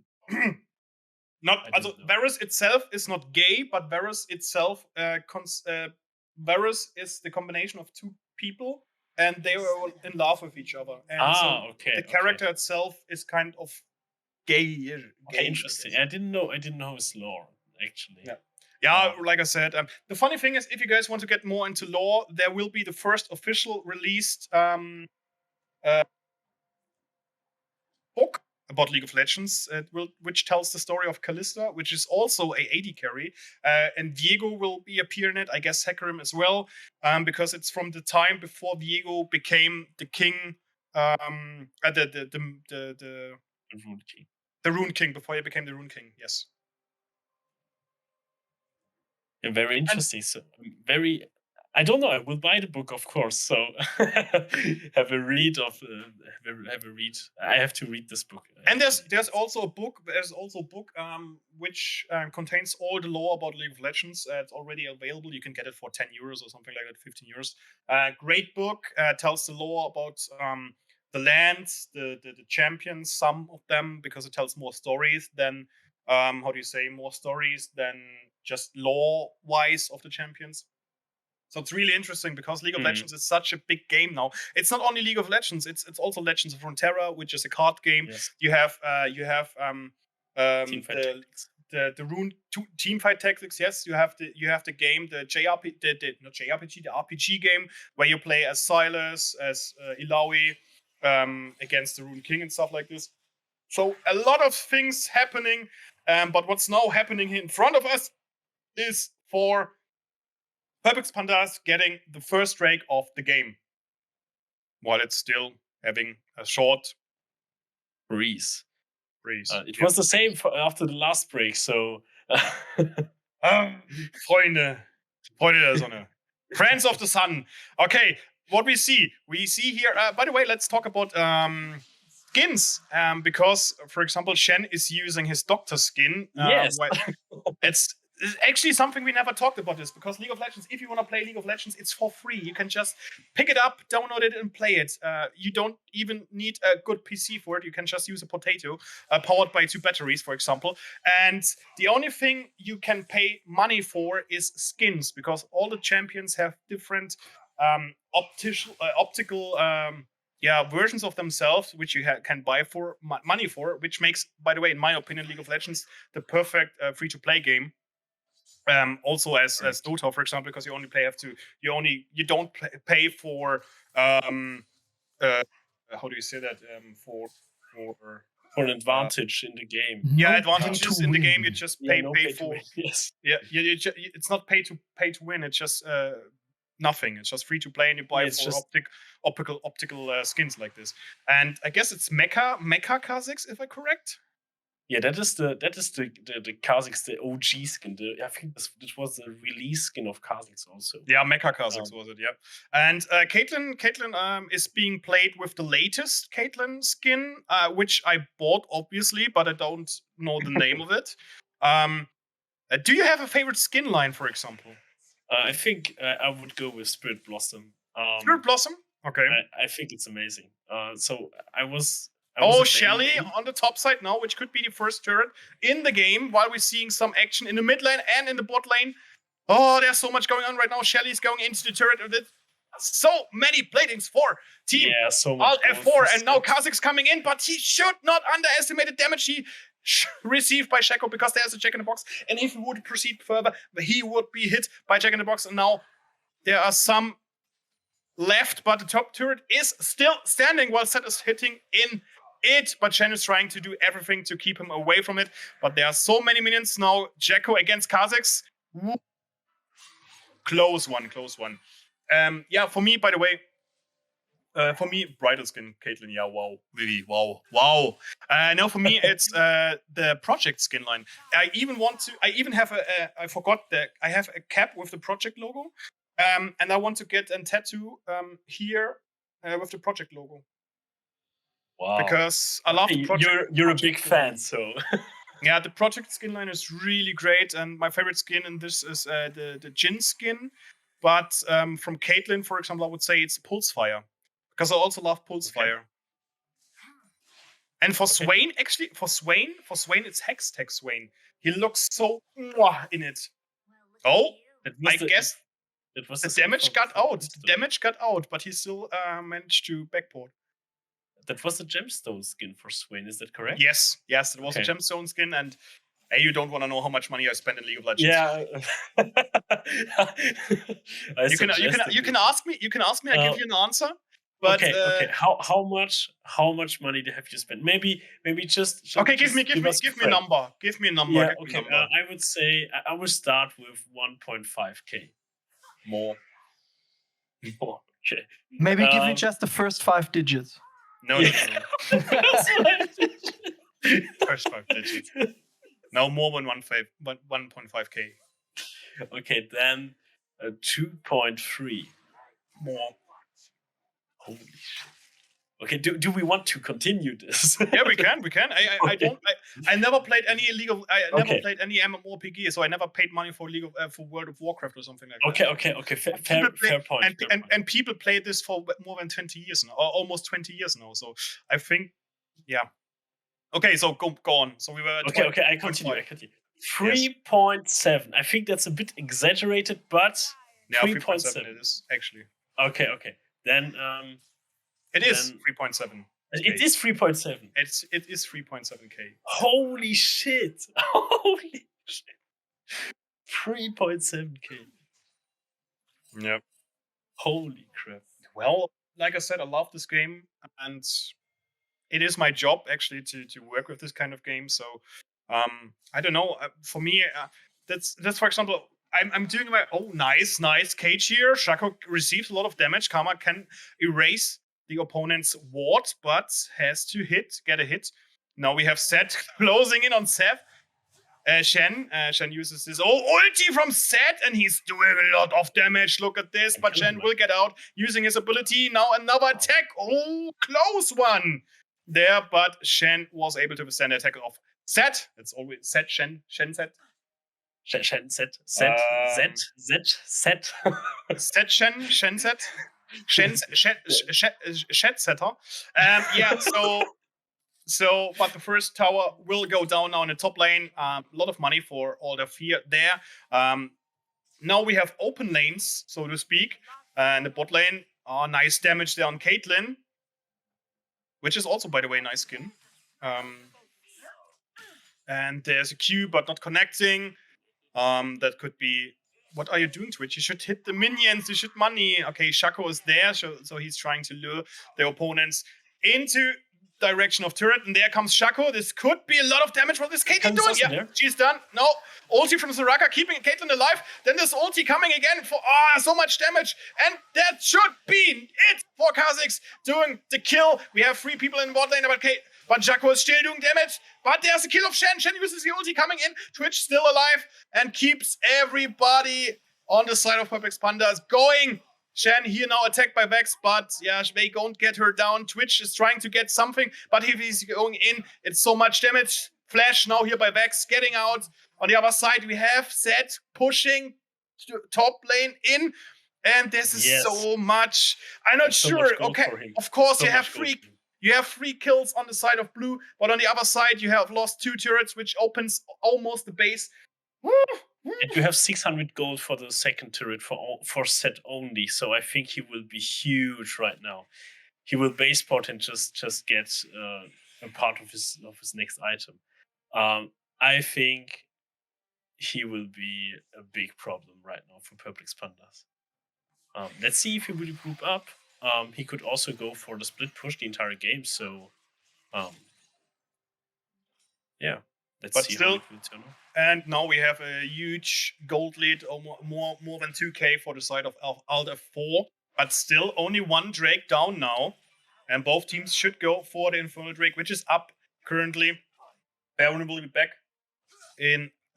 Baron will be back. Baron will be up in 3 minutes. Or 2 minutes and a couple of seconds now. Nice attack there from Soraka. Unfortunately, Shaco went invisible. So no damage there from the Drake. Some shots put on Vex from Caitlyn. Oh, nice connect there from Karma. Twitch is going invisible. Oh, this could be it. Much damage, but Waguet gets a kill. Use the flash, get out. But the ultimate of Twitch, as I said, has a huge range. That's a kill for Waguet, as a kill for Twitch. And yeah.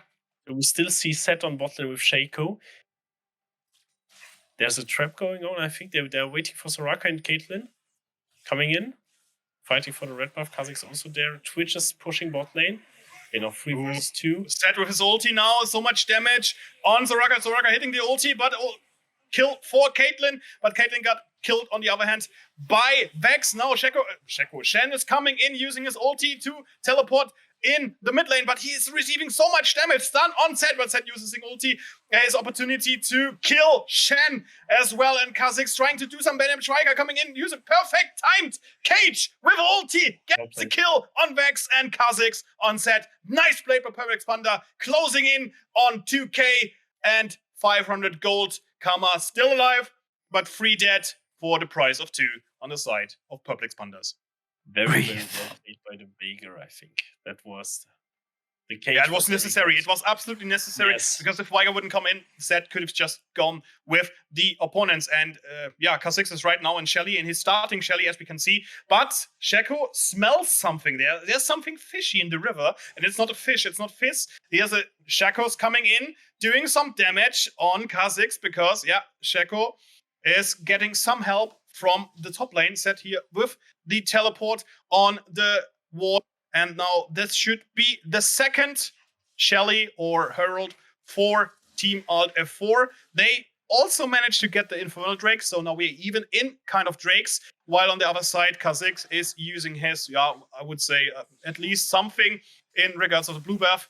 And this is the Shelly and some gold for the team of Alt F4, and they can't decide on who should take her.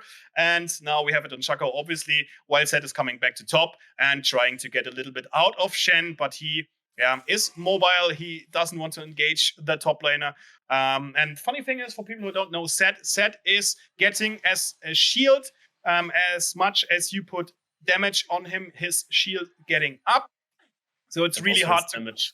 Yeah, and it's really hard to kill him if you're not enough people or if you don't do enough damage. That's absolutely true. So I think Zed could make the difference here if Waguet fails his cage and also his how is it item called for that Waguet has? Frost. Yeah. Everfrost. Now here engage from Twitch, but Katrin does so much damage, but this should be the turret, and Shelly's coming out, 4 people in the mid lane. A nice timed cage from Waguet, but as we can see, the shield on Zed is huge, but Shelly's going in, getting some some damage on the tier 2 turret, and nice try there, and Team Red or Alt F4 can proceed further into the mid lane, even though they were not able to destroy the turret entirely. Now here K6 with some damage on shako, while in the meantime we have another clash between Zed and Shen. The blue buff for shako, who's now holding red and blue, which is unfortunately, quite good combination for Alt F4 and a bad combination for Public Expanders. Here, Caitlyn just dancing, going back. Nice animation. Thank you very much, Observer. In the mid lane, we have Waguet just trying to get some damage on the cannon minion, while Soraka is dancing around. Nice. 90 gold on Waguet. Beautiful. 176 CS to a little bit less, 120 CS lead for the mid laner of Public Expanders. While on the other hand, we see Caitlyn, for example, 157 CS to 162 in the side of Twitch, but Twitch only has 1 kill. Caitlyn already has 3, but also died twice, while Twitch kept himself alive for the entirety of the game. And is so far, besides Soraka and K6, the only champion who's still alive from the beginning. Now, there could be a fight for the Drake. They all prepare that. There are some wards already put up. And shako is killing one. Waguet tries to do something with a cage. They divide the opponents. shako receiving a lot of damage, has to go out. But now he is there with his team. Twitch on the right side. We can see it in the bush. While 4 players of the Purple Expanders are rotating around the Dragon's Pit. On the left side, we see them coming through bushes, and while the team of Alt F4 trying to get the Drake, though a nice attack there from Karma. It feels like handball, that they're all trying to walk around the goal to score, and it's really interesting. The team who gets the first kill here should be able to make it, but Shen is going in, triggering the check in the box. So I think he could just continue pushing mid lane since he has his ult up. And continue. Now Zed is going in. Going after Shen, but gets stunned. Now a kill from shako and Caitlyn, but another damage from heal too late. K6 gets shako as well. But on the other side, we see Twitch getting out of Shen here. Waguet trying to do something with the cage, but he can't do enough damage here. It's going into Twitch, but Twitch does enough damage. Vex keeps his teammates alive, and there we see 4 kills, 5 kills for 1, and this is not the Drake. This is the Baron for Alt F4. 9 kills to 9, but 1 kill down. Shaco, they don't need a jungler. We have Katrin up in a couple of seconds and Soraka as well, but they won't be able to hold anything against the Baron play of Alt F4, which are now more than 6k in the lead, and it should be growing more after getting the Baron as well. And the turrets are done as well, so this doesn't look good for Public Spawners.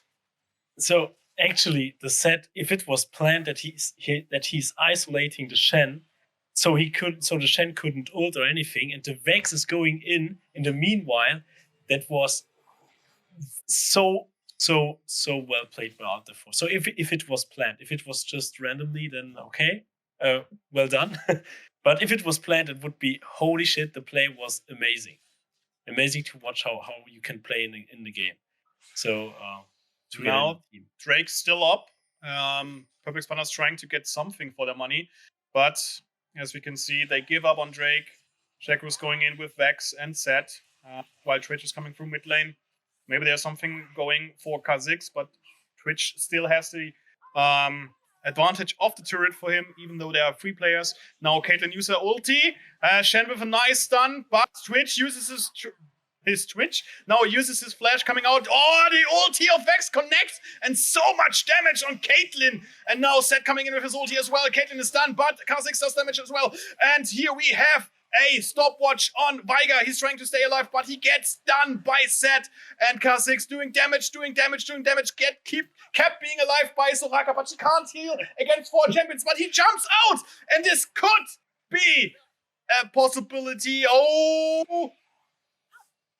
Karma almost able to stun there Soraka, but Soraka with the healing of the day, she kept her jungler alive so that he was able at least to kill something, but still not enough to win this fight. And we have now 2 Drakes on the side of Alt F4 and the blue buff for Shaco again, which does so much damage now. Yes, that was insane.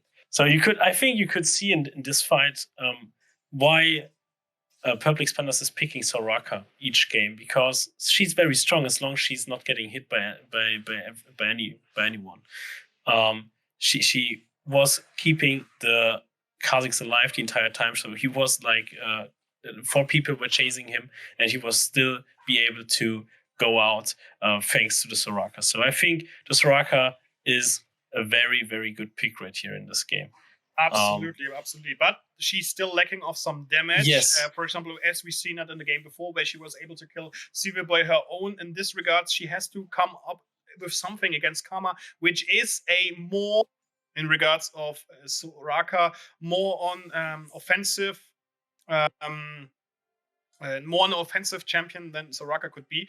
But now, yes, as we can take a look at the jungle 5-1 for Kha'Zix, he is still going strong as he did in the last game, but still but right now in this matchup, he's not able to utilize his possibilities. Now he maybe perhaps gets a kill on Twitch, but he lets Waguet has it, who stands now with 3-3-3, who's not as bad as it could be for the mid laner. On the other hand, Kha'Zix now 5-on-5. Super strong there on his part. But he is still not able to has such an impact as he had in the match before, because in the game before he was just like a wrecking ball going through the opponents. Right now it feels like more Shaco is doing the same thing, but in a better way, even though he has not as much kills as he has, but he is utilizing everything. And as you can see, we have more than 5-6k gold lead on the side of Alt F4. They have 2 Drakes to 1, and they destroy every turret in their way so far, and they play even better when it comes to the team fights. Just when it comes to the single attacks, then there was Kha'Zix, for example, just figuring out, okay, there's one alone, I get it. Yes, as you said in the last game already, this game is a full team game. So the team who is performing better will also most likely win the game afterwards. And I think Alt F4 is showing us how good they can play the game together. In terms of engages, in terms of isolating enemies, and then engage on the rest of the enemy team. Vex is also doing a very good job, also all the time catching the carries like Kate. Oh, here now, Kha'Zix, as I said before, when he's getting one alone, he gets a kill, 615 now on the alien against Twitch, who is now missing in the game for a couple of minutes. Oh, but Kha'Zix, too greedy, going in against Vex. She does a lot of damage, even though the team was so much in advantage. Oh, damn. While on the other side, we see Zed pushing in onto top lane, and he's getting, maybe he got the turret. No, he didn't get the turret yet, but he does so much damage. Oh, this was not a good play from Kha'Zix. He shouldn't have gone in, because there were more than enough of his teammates around to kill the opponent. This was not a good play from Kha'Zix, even though he's a good player as far as I can tell, but this was not good play because he was too greedy, wants to get another kill in, and Vex, she does a lot of damage. She has loot and she has another couple of items, and when she hits you, she hits hard. Yes, that is absolutely right. And now we see Drake and Baron coming up simultaneously. So it could be a play that one team go for Drake, the other go for Baron, or maybe we get a fight for Drake. Let's see what happens. Both teams are heading over to Drake. I think Perplex Pandas could also go for the Baron. Oh, nice cage there. They could get in for Seth, and that's the damage. Super fast kill on Seth. Wow. Nice cage. Waguet does super much damage with Everfrost and Rabadon's. Really, now here a stun from Shen. Okay, Kha'Zix. That was a super nice time from Shaco to get out, but this could and should be the Drake. Yes. Perplex Pandas. They closing in on the money gap. They still have a disadvantage in regards of the amount. They should get something for the Drake now. Yeah, as we can see, because there's a bounty on it. But we still have more than 5k on the side of Alt F4 in their advantage, even though they have 2 kills less. But in the end, kills don't matter. It's the money that matter, because money buys items. Now on the bot lane, we're trying to get the tier 1 turret for Team Perplex Pandas, and they should do it because Kha'Zix does enough damage and another bounty, and we're closing in. Now only 4k left for all the 4 in their advantage. We see that Perplex Pandas don't want to lose this game in no way. They're fighting for each for each objective they can get. And so we see now both teams heading over to Baron. Karma is still on the bot side, going back right now. Shaco as well. So I think Aldo4 doesn't play, or don't want to play for the Baron right now. Oh, Kha'Zix, he sensed that there was Twitch, but Vex is still there, and he now knows that Vex does a lot of damage, and he retreats. While on the other side, there's Shaco still above. He didn't backport it completely. Oh, Vex almost hit it Soraka, and lots of damage by Kha'Zix, and he gets the kill on Twitch, and the ulti is still there for Caitlyn. Now another kill on Shaco from the Caitlyn, and she used her Gale Force for another kill, and this should be the Drake for Perplex Panda. They coming back here, almost 3Ks and only down. And this is a Drake for Team Blue. They did so good on the play. They kept their jungler alive. Caitlyn using her utility for her advantage. Now we see Kama trying to do everything, but this is the first Baron for Team Perplex Panda, and they now can get back at their opponents. While we see Zed closing in on the mid lane, he's trying to do everything to get his tower. He breach open the bot lane, the mid lane, but what a great and awesome play there by Perplex Panda. They used everything they had, and they used it in the perfect time, and they were just 1k and 300 gold down. So this was the play for the team they needed to get in case of getting back into the game. Yeah, very unfortunate for Alt F4 since Karma was on bot lane, and she hadn't the opportunity to join the fight for the entire duration. So yes, they were 4v5 the entire fight, and Perplex Pandas managed to win the fight, to run over their enemies actually. So that wasn't a fight, I would say. It was just really nice fight. And here Kha'Zix with his ulti, and he does so much damage. Karma doesn't stand a chance as last game. Karma doesn't stand a chance. You know, we see it at A2, but here Twitch does so much damage because his ulti his range is super strong, but K6, he can't do anything against crap. Free. Nice time there, ulti from Vex, but Waguet is still there. Doesn't have an answer. His perfect time cage does enough to keep Vex in check, and his ulti do damage. He does damage, and now Caitlyn here with Waguet, but ulti on set. He has the advantage of his shield, but Caitlyn flashed out, does enough damage today, and it gets him set down. And in the mid lane, we see here Shen against Twitch. Twitch used his ulti before, but he has the advantage of Gale for the Kraken Slayer, but not enough against Shen because Shen is so tanky as hell. And another good fight there for Perplex Pandas, who managed to kill almost the entire team of Alt F4, while their self lost only 2 members, and this should be another push for the team, even though I have to retreat and get back up health. Whoa. We are almost even in the game. Can you imagine? They were, I think, 7k, 8k behind Perplex Pandas, and now we are even in the game, mostly. I don't have any liquid in my mouth. Drink something. I can't. I even emptied my glass. Right. Well, I really love how you hype up everything. It's so amazing. Yeah, of course. It has to be. It's a team fight. You should hype up the team fight. Otherwise, okay, we have here in the mid lane, Caitlyn doing something while Raka's of course. Yeah, it's not the style for me. There are people out there who can bring the hype while just analyzing everything in a smooth way. But for me, it's like I have to do this because otherwise I wouldn't be able to go on par with the action on the screen because there are so many things happening at the same time right now. So I want to describe everything as fast as possible. No, I can't double time. I only can do double time in German, so I don't do double time in English. So we have Drake coming up in a few. That will be so fun for both of the teams. So K6 trying to get in, but Vex used his ulti. Her ulti, excuse me. Used her ulti, but didn't manage to land it. Twitch could be flanked, but he's acknowledged by the opponents. Another damage, and Twitch against Free. He gets the kill out, but Soraka is trying to heal him. It gets him healed. Shen does so much damage now against Zed, and he gets the kill. Another on Zed. Shaco is also dead, and this is Drake. Only Kama left alive, and she can't do anything against the team of 4. And this is another Drake for Perplex Pandas. They're coming back into the game. What is happening? So strong. This is a comeback of the day, ladies and gentlemen. Super played here, and now a soul point for blue team because they've slain the 3rd Drake, even though it's even though it's Ocean Drake, doesn't matter. They have the advantage now, and they do damage. They even out their money, and now we've seen Shen, Soraka, and Caitlyn going in through the mid, even though they don't have any minions with damage. Try to get some damage on the turret. Now the wave comes in. The opponent's still done. There's only Kama left, and this should be the turret for Team Perplex Pandas. Amazing. Hey, Florian. Yes.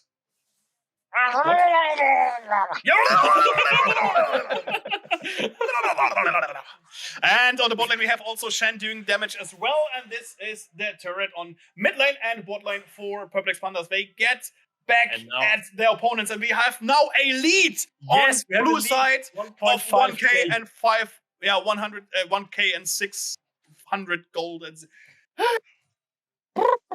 Amazing. So what is happening in this game? This.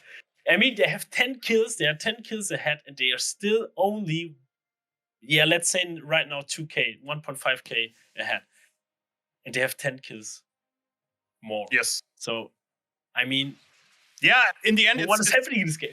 It's coming down to objectives, and so far, all the 4 was able to utilize everything they had to get more farm in, get more objectives. As you can see, for example, top lane is 50 CS in lead. Jungle is also 15 CS in lead. But on the other hand, you see mid lane is 8 CS in front of Vex. But Kama on the other side has 53 now. And Shen here gets attacked by Kama, and Shaco should be damaged. But in the mid lane, Twitch, what is Twitch doing? Twitch is trying to do something, but hey, come on, guys, don't you see the scoreboard? Look at K6, he does damage. He does only damage. He eradicated you from life. He kills you. He not only kills you, he makes you an ex-person. He ceased you to be.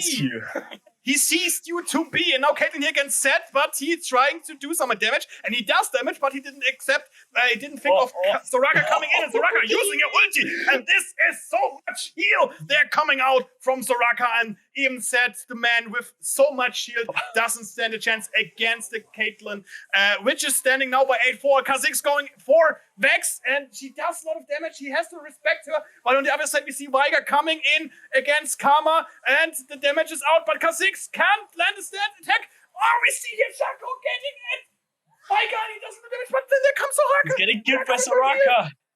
And Shen's coming in with her ulti, but he was too late. So this means 2 kills for both sides. Kha'Zix getting out. And so does Shaco and Set.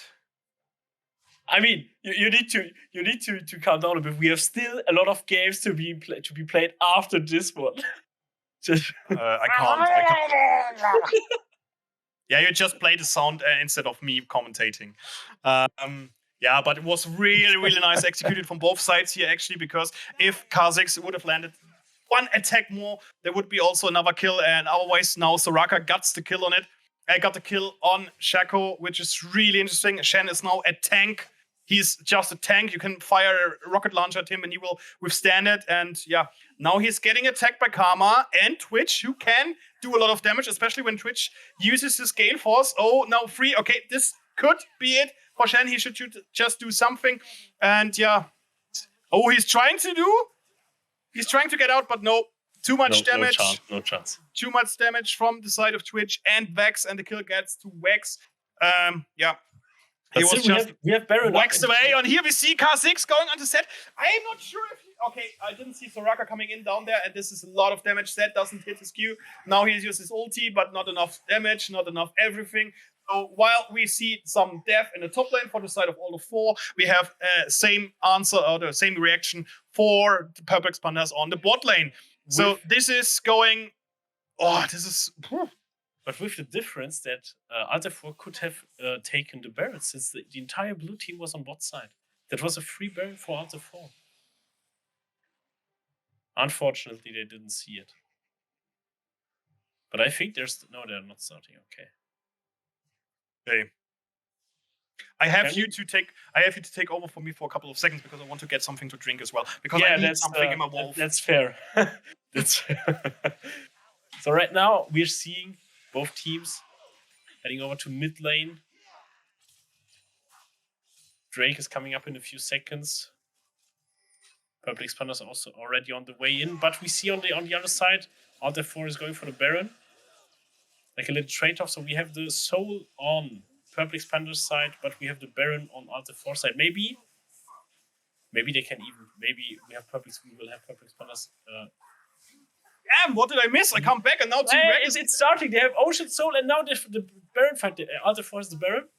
Yeah, Baron is done. Baron is done by Alter 4, but still Shen is going in with his Q. Seth has to flash. On the other side, we see Karma getting demolished by Kha'Zix. And Kha'Zix, oh, nice jump there. He could go in, but he should not underestimate the shield and the damage of Seth. As we can see here on Twitch with his ulti, does a lot of damage, but Soraka uses her ulti as well, so heal up her jungler. While we see here the fight, Caitlyn gets his counterpart on Twitch. Now Vex with his ulti on Soraka, Caitlyn, but she still stays alive. And now we have Baron for nothing. The only person who's left who has Baron is Shaco. Maybe the gold was nice, but it wasn't worth it. Now we have complete team almost demolished. We don't even need creeps. They just kill the turret for themselves. It's so strange. Shaco's still alive, but he has the only and sole Baron. He can't do anything with it because he's a jungler, and they go for the second turret. We want to get it in here before they have to port back, and Shaco can't do anything. So this is the second turret in a row. They go for in here. Maybe they want to close out the game. Yeah, maybe they want to close out the game. They have the wave now, so we go for the turret of the Nexus. Shaco is alone. He has to do anything, and Kha'Zix going for them, and this is it. Purple Expanders with a win! Congratulations! Well done. And very well played from both teams, but in the end, Purple Expanders were just too organized, too good, and that's the second win for them today. You know what? Soraka healing. I would be interested Soraka, she healed the fuck out of their teammates. How much healing she had done. She healed the fuck out of her teammates. Woof. What a game. What a game. So we saw Alter 4 having a lead of, I think, 8k? It was 10k, by the way. 10K. In the meantime was 10k actually. Wow. And so, still... But before we continue, I have to make an announcement. Ladies and gentlemen, prepare your seats, prepare your pants and your napkins. Kate and René, I present you proudly.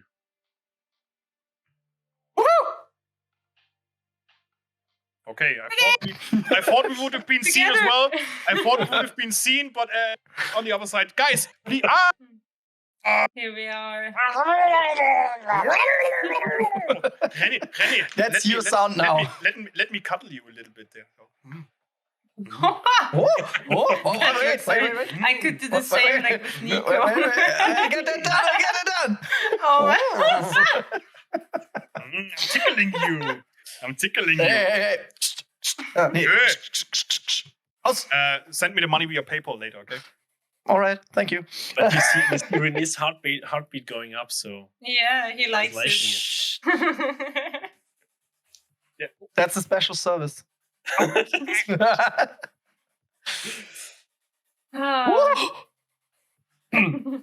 Anyway, put again. Down, hands gone. That's why I'm lifting you up.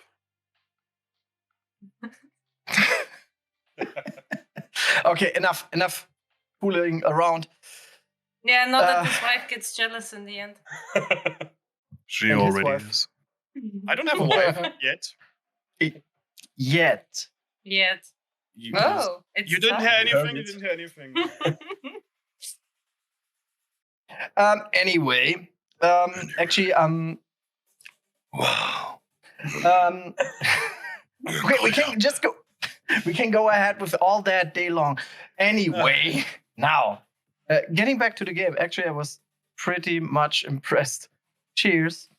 On that game, and I was pretty much impressed. How the fuck you could talk that long, that fast? You should see me do this in German. It's much more. It's even faster. Oh, you could go triple time. Yeah, no. In German, I could do it more faster. Actually, even faster because there I know the words I have to use. Because, for example, if you compare the first match and the second match, it's, for example, very difficult for me to keep in mind which champions are being played on which side, and then which ulti and ability is used. And the more I do it, the better I get in. Now we know. Now we know. The more you know. But guys, I missed a little bit the first part of the stream today. So tell me what happened today. Now we saw perplexed pandas making their way back. I am wondering, how are they always doing it? Like last year, raking reds at the beginning, also dropping down to the losers bracket, not performing that well, and then towards the end, they always come back. They're perplexing you. They should rename themselves to the Smashing Pandas. Smashing. Yeah, quite interesting to see. So the first game was also with Perplexed Pandas, and we saw them having also the enemy team had also a lead, so not that far. They were 2K ahead, I think, and still they managed to get back with the Kha'Zix again. I think that was almost the same composition they took for the second game,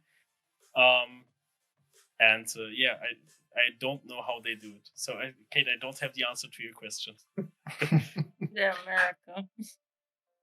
But actually, you need to explain me one thing. So, at the very beginning, they were in front with the kills. So they had a huge lead in kills, but the lead in gold was taken by Alt F4.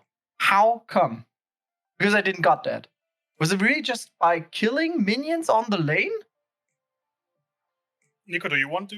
You can. Okay, well, in League of Legends, it's not also important to kill enemies or opponents, as you might know. In this regards, they used more the utility they had at their hand to get objectives, to CS and everything. And the first couple of drakes, I guess the first two drakes the first drake went to Altar 4, while the second drake went to Perplexed Panda, and the third one again went to Altar 4. And they utilized that, and they built up so much amount of money, because even though you get some bounty on your head if you do such good things within the game, and they killed at the right time the right people, so they get more and more money, and this ramped up to such a gold lead. And in this case, In this But case, it was a huge lead. They were able. Yeah, it's a comeback. It's called comeback.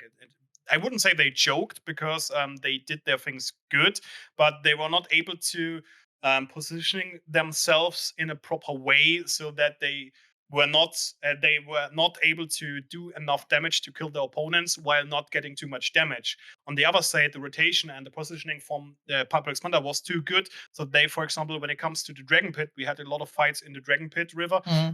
They were able to utilize their kits perfectly. For example, even though Waguet was doing damage, there was one fight, Waguet was able to keep 3 opponents in check, while Kha'Zix and the rest of the team were coming from the bottom side river to clear out everything in their way. And even though Waguet died, he was able to take one enemy with him. And then when he was dead, the rest of the team came to his position and was able to eradicate the rest of the all the 4 players. So in the end, I would say it was not only skill, of course, because both teams worked on a same level for quite some time, but in the end was also positioning and game knowledge, I would say, that made it happen that Public Expander was able to destroy their opponents as they did before. I see. But René, you know what's even more impressive? That he is commentating like he's doing, and he knows every single aspect of what's happening in the game, or what happened in the game. That's crazy. Florian is crazy. Stop pampering. He's actually crazy. Yeah. I love this game. Like, for example, if Kate can tell me, for example, okay, they come from Mirage at I don't know, they come from Katas, but he should throw a smoke against this wall, so the smoke falls in this area. No, not that good. She's not that good, but probably. I say thank you, but I'm far from good. But still, I had, I think, 2 or 3 situations when I was just thinking, holy crap, now we're gonna need to call the medic because you just dropped to the bottom, dropped to the ground. You should really think about breathing in between. Just, I do. Yeah, we had situations where we're like, no! You should watch the LEC. That's more ridiculous. Yeah, that's true. We have also a very, very good German community who's casting. So, but like I said, when I'm doing it in German, I can do it even faster. Actually, I would like to see that at the very end of our stream. Maybe in between if we find a little bit of time. Okay. Yes. I don't want to bother our viewerships. Oh, good.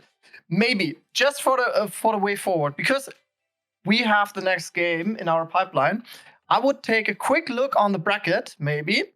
And afterwards, maybe a quick pause so you can catch a bit of air.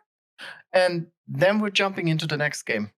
And does that sound good? What we should not forget is I need to do my wonders today. And I want to win today. I want to win today. No, you're not winning today, but get your golden pineapple ready, man. Tomorrow, girl. Yeah, tomorrow. Girl. So guys, don't forget, make up your mind. Which team has the best team name? I guess me and Nico already. We have the team in our heart. We know it. By the way, regards of team name, I was thinking of something. Do you know, guys? Every there was a couple of years. Every year, for example, every Christmas there was a Star Wars movie coming into cinema, and during this time, I changed my name to Florian Solo. It's a good one. It's a good one. It's a good one.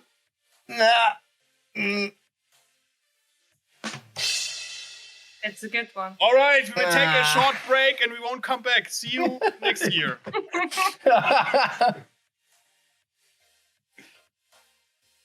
We really take a short break. We really take a break. We really take a break. I don't think we are. Yes, we do. Shake it, Granny, shake it. That's not enough. Ladies and gentlemen, we have beautiful people in the house. And the heartbeat goes up straight away. Hey, I'm moving. Of course my heart rate goes up. Do you want to know something? Just So- because of AGL, I started playing League of Legends. Oh, sorry. Yeah, me. You know how many messages I got? People asking me like, "What the fuck just happened?" Yeah, You were exactly. What the playing fuck LOL. has happened? Yeah, It was a one-time people game, haven't- right? You What? just installed it, played once, and then never started it again. No. That's not true. Actually, that's not true. Actually, Nico was a great teacher. Actually, Nico and Larks were great. So what you teachers. playing? Which I lane? was first playing some bot lane. Diana. I have no idea. I'm still Diana. confused as fuck. No, actually with Yumi. I switched to Yumi then. Yes. That On bot went lane. much better. Yeah, I don't know, some bot lane, I guess. Nico, it was a bot lane, Yes, you right? play bot lane with Leros. Yes. Yeah, exactly. Sometimes a little bit of mid, but it went good in the end. And I must say, sometimes after a very long day, it's quite relaxing. Yeah, but I'm still not giving up in CS:GO, and I'm still not saying LoL is better than CS. Yeah, That will come in a few think. weeks. Let's Yeah, see. you If started she it really, too. I Yeah. mean, if she's switching over completely to League of Legends, seriously, then something is going totally the wrong way.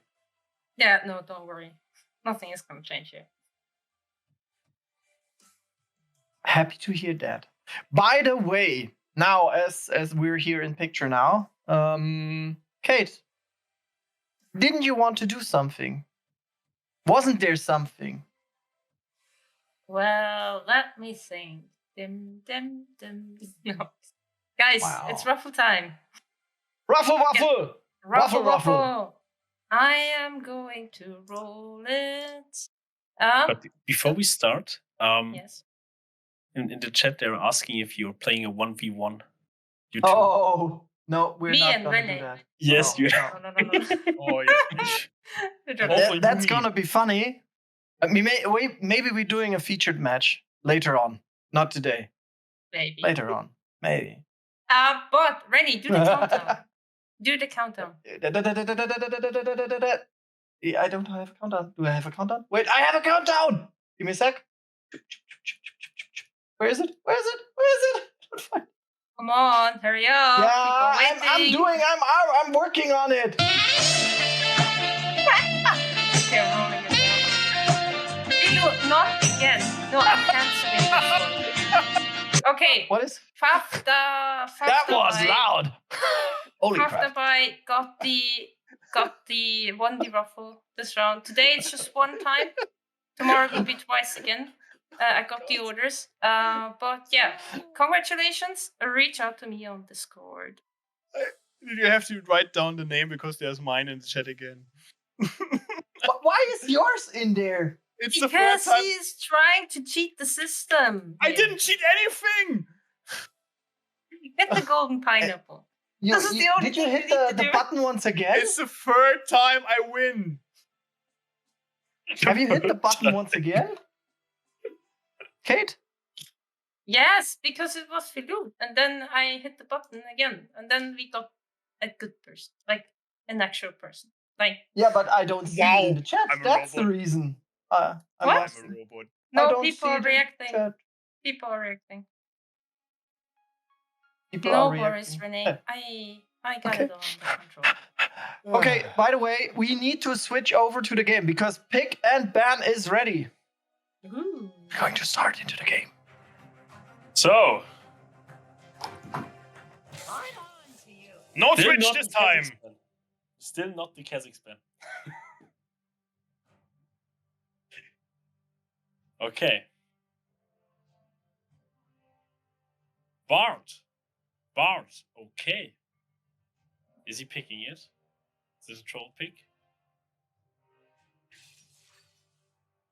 Ooh, the Yumi. So they were watching Kate. Kate, look, which champion got picked? Yumi! With Yumi on the support for Alt F4, and we have the Orn. By the way, the next skin line will be Spirit Blossom, just for you. Yes, I know. And it's the set. I think set will get a legendary skin if I'm correct. I need to double check that. Blossom. Okay, on top lane. Oh, LeBlanc in the mid lane. Not a very easy to play champion. Vex on the other side. Again, the Vex. Yeah, but this time for Public Spanders. No, it's again Ultimate. They switched sides. Okay, Public Spanders are red now. Okay, I keep Taeyun now as my Public Spander guy. Yes, correct.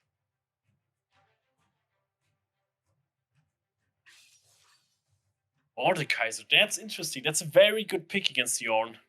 Very good pick. So again, can you please not fate? Now we go for K6 again. Yes, surely.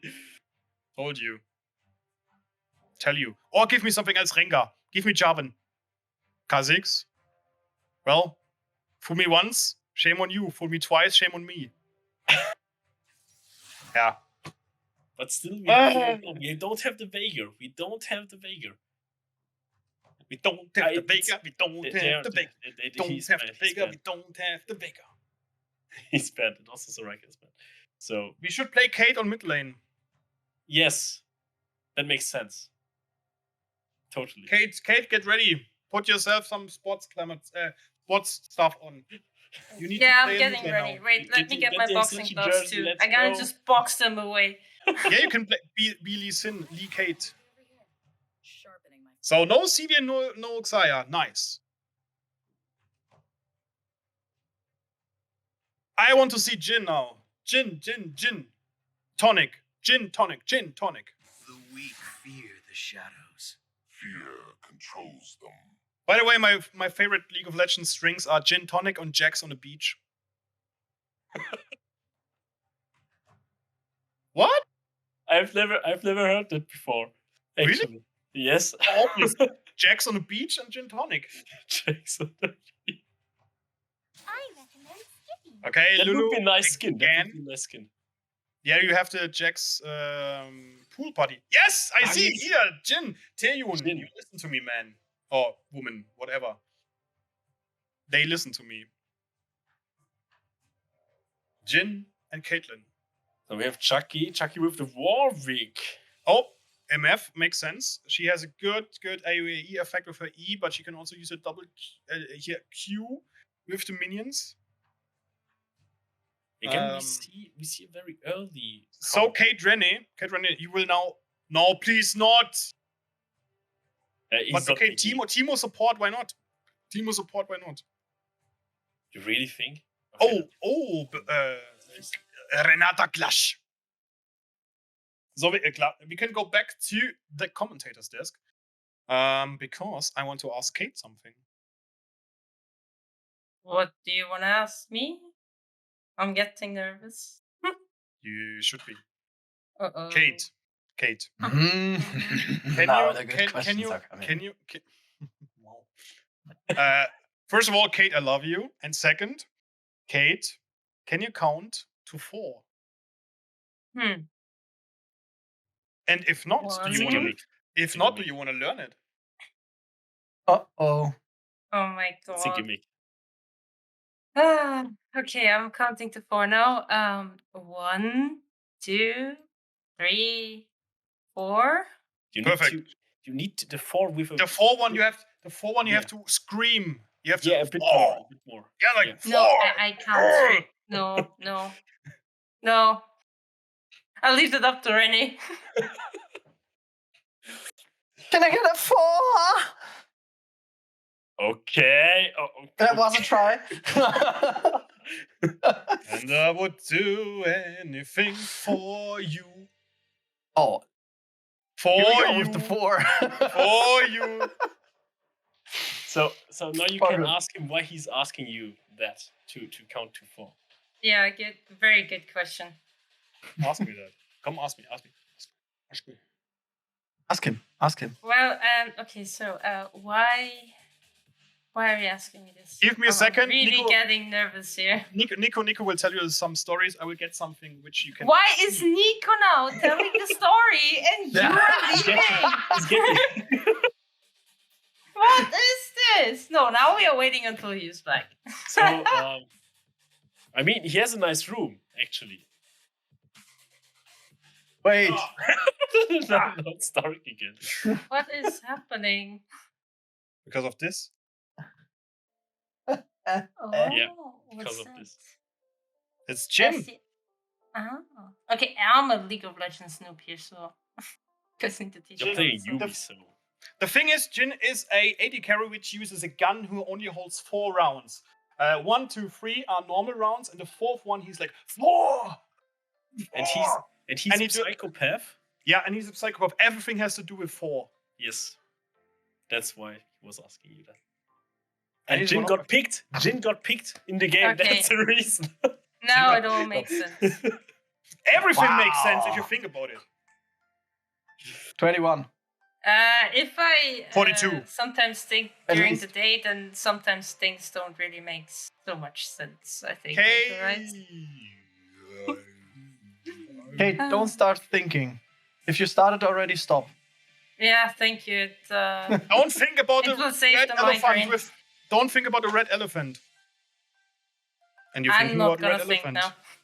now. René, is it you in red? René, Absolutely. come on, please. René is not an elephant. He's rather a hippo. He's a big teddy bear.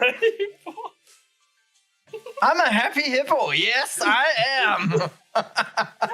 Damn. Oh, I'd like to have some happy hippo now. No, not happy hippo. I like to have the Actually, we Choco had- Fresh. I love the Last- Choco Fresh now. Oh, yeah, the Last year we Choco had a Fresh. team, the Happy Hippos. Yes, and they will come back as soon as we have our new CSGO tournament. They actually already asked.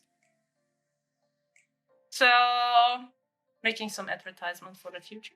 Ladies and gentlemen, if you want to Whoa. continue seeing Accenture being played in eSports level for everybody else out there, join their new upcoming Counter-Strike tournament. It will make you happy and them as well. Okay. That was weird. Yes. But That we was- can take that as it is. Yes. We don't question it at all. Not at all. No. Ladies Can we just jump into the game, please? and gentlemen! Yes.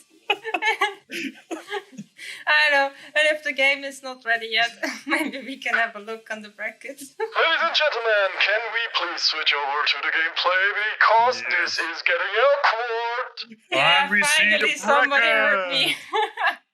That was actually quite a nice, So, quite a Nico, nice use. tell us Yes. the situation. So right here we are seeing the loser bracket currently. So we are Lower. watching. Yeah, the lower bracket. Sorry, the lower bracket. That's correct. That's We don't have absolutely- losers, we only have So winners. we have that's the lower bracket right here. We are currently watching the semifinal of the winner bracket or of the upper bracket, and yes, we have the match. The loser or the winner of the next matches of the next 2 matches will define the round 59 on the right side, and then we will have the loser of our semifinal right now in the next game of the loser bracket, or of the lower bracket. Nice. Yes, And And we're in the we are- game. in the game. Ooh. Are there 4 this time on the blue side, and Purple Expanders on the red side? Keep it Oh, yeah, in mind. you. Red pandas. Even if it's perplex for you, red is pandas. So we have Tayun on the red side. Oh, hi, Shinjin. Nice. What was that skin? Hi, Shin. Hi, Shin roll. It's a skin from Jin for Jin you can get during Lunar New Year, which most of the people will say it's Chinese New Year, but Lunar New Year keeps also Malaysia, Vietnam, and everything together. So Lunar New Year. Oh. Good. So we have a Warwick in the jungle for all the 4, while we have Kha'Zix, obviously, for Public Pandas. And now we see a matchup between Mordekaiser and nice damage there from Misfortune, while the Q of Yuumi hits. So what do you think about the top lane matchup? I love Mordekaiser. I like Mordekaiser. Yeah, I also think Mordekaiser should win this matchup. Quite simple. We see both junglers are pathing in the opposite side. That means that Warwick will path around the bot side and Kha'Zix will path around top side. Nice attack there from Mordekaiser, doing some damage, but you don't underestimate the damage of Ornn, because as we can see here, the damage from Ornn took down quite a heavy piece of Mordekaiser, even though he was pushing in now to the turret. I would say for Mord, it's much more better. Replis Pandas already warded bot side. They are smelling Warwick's bot. And he what do you think about Renata? What do you say about Renata? I think it's a very good pick against comp like they have picked, since it's a very good disengage for the ult. So they engage and Renata can then ult, and then the engage is denied, let's say. So I think it's a very good pick against an engage comp like Alta 4 picked. Yeah, and also against Yuumi is very good, I think. Well, what do you think about her? Because she's also a newer champion. Yeah, it's a newer champion, which I'm really wondering, because people play her more often than Balân, and Balân is currently one of the top tier champions when you can go for jungle. And speaking of jungle, we see now Warwick preparing for a bot lane engage, while we have Kha'Zix in the mid lane. This could be attack, and now we see Kha'Zix doing some damage, and there is a stun coming in from LeBlanc, and Kha'Zix does enough damage. Super, super heavy, a strong attack there from the team for Public Pandas First Blood in the mid lane, and LeBlanc does such a good job in combination with Kha'Zix. Now we have Warwick trying to do anything in the mid lane, but what can he do against someone who can just jump away? And Kha'Zix is still there. She jumps in, does some damage, try to connect with her. Damage on the bot lane, because there's so much stuff happening right now at the same time. On against Mordekaiser. Mordekaiser does damage because his aura does super much. Why don't we go away? Please go back to top. But okay, On rescued himself in the area of the turret. And now we see MF against Jhin and Renata Clutch here on the bot lane, and MF just has the opportunity, the range advantage when it comes to her E, because she can just rain down some bullets from heaven or from the air, and Yuumi just does damage with her Q. Now here Jhin with a nice shot there. Is then flash left? No, but he can dash into it, and so much damage from the turret, even though Mordekaiser was able to grab his opponent. It was not enough to pick him up, though we still have 1 kill on the side of Public Pandas, while all the 4 is still running behind them in regards of money. Correct. And we see now the bot lane resetting. Maybe this could be a Drake angle, since the other bot lane didn't back. But Kha'Zix is not going for the Drake, as it seems like. Everything is calm on the map right now. We see the resets coming in from each lane. What do you think about the mid lane matchup? I don't know. I cannot tell you who win this. Who can win this? Actually, I haven't seen much of this kind of matchup. It depends how good you are with LeBlanc, because I think LeBlanc is compared to Vex a more mechanical heavy champion. She does a lot of damage. She does a ton of damage, especially when she has 1-2 items. But yeah, we have to wait for this in the bot lane. Otherwise, I would say that MF and Yuumi are more on the advantage, because MF, when she's not in battle with her opponent, she's really fast. Yeah. Really fast and quick on her foot. And on the other side, Yuumi, the more items she gets, the stronger she is. Of course, this counts for every champion, but in Yuumi's regard, she is a support champion, which really supports her champion. Now here we see the E of Caitlyn, but she was attacked by Renata Glass E, I guess. I'm not sure because I haven't played her that much, only once or two. So the crazy thing about Renata is then she caught you, she can pull you or can push you away, which makes her a very versatile champion in perfect for every situation apparently. Because if you, for example, get a engage from your jungler, you can just pull your opponent to you or towards your jungler. If you're getting ganked, you can just push her away, your opponent. So yeah, it depends on the playstyle of the champion. Now we see here another clash on the top lane against Mordekaiser. Mordekaiser against Ornn, and Ornn takes always so much damage. The more time goes by, the more damage does Mordekaiser. And so far, I think Ornn has to, get up his game. Otherwise, Mordekaiser will run away with it. Yeah. So the interesting fact of the Mordekaiser pick against the Ornn is that Mordekaiser can ult Ornn when Ornn is channeling his ulti, and that means that there's no Ornn ulti anymore since he's in another dimension.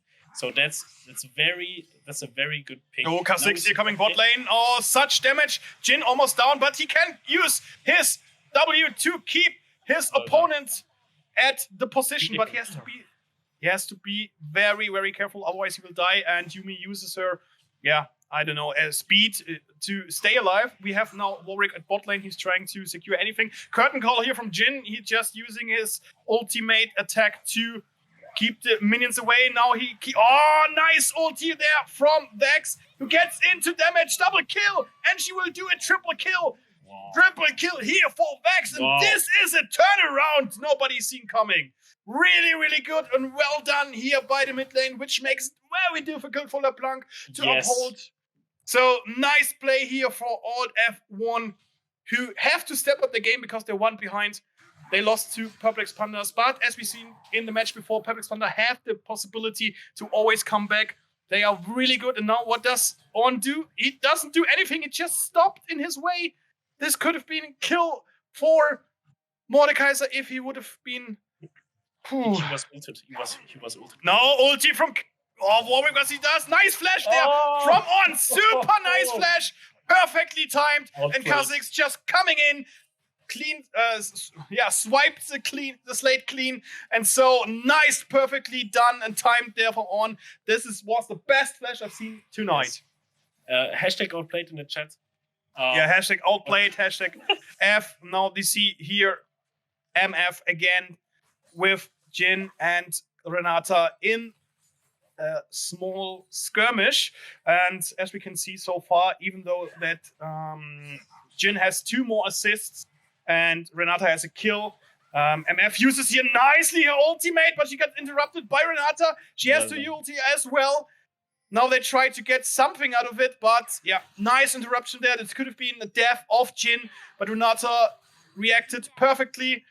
And as we can see, and as we expected from a 3-1 Vex, LeBlanc doesn't do much damage. And Jhin is here getting attacked by the minute. And they have to do something. Warwick is coming in now with the ultimate of Yuumi. And there's the first kill on Renata. And MF could have killed now Jhin. And she gets hit by the turret. But Yuumi keeps her alive. So much happening right now. Now LeBlanc is coming in. She's killing MF because she was so slow, and even Yuumi wasn't able to heal her up.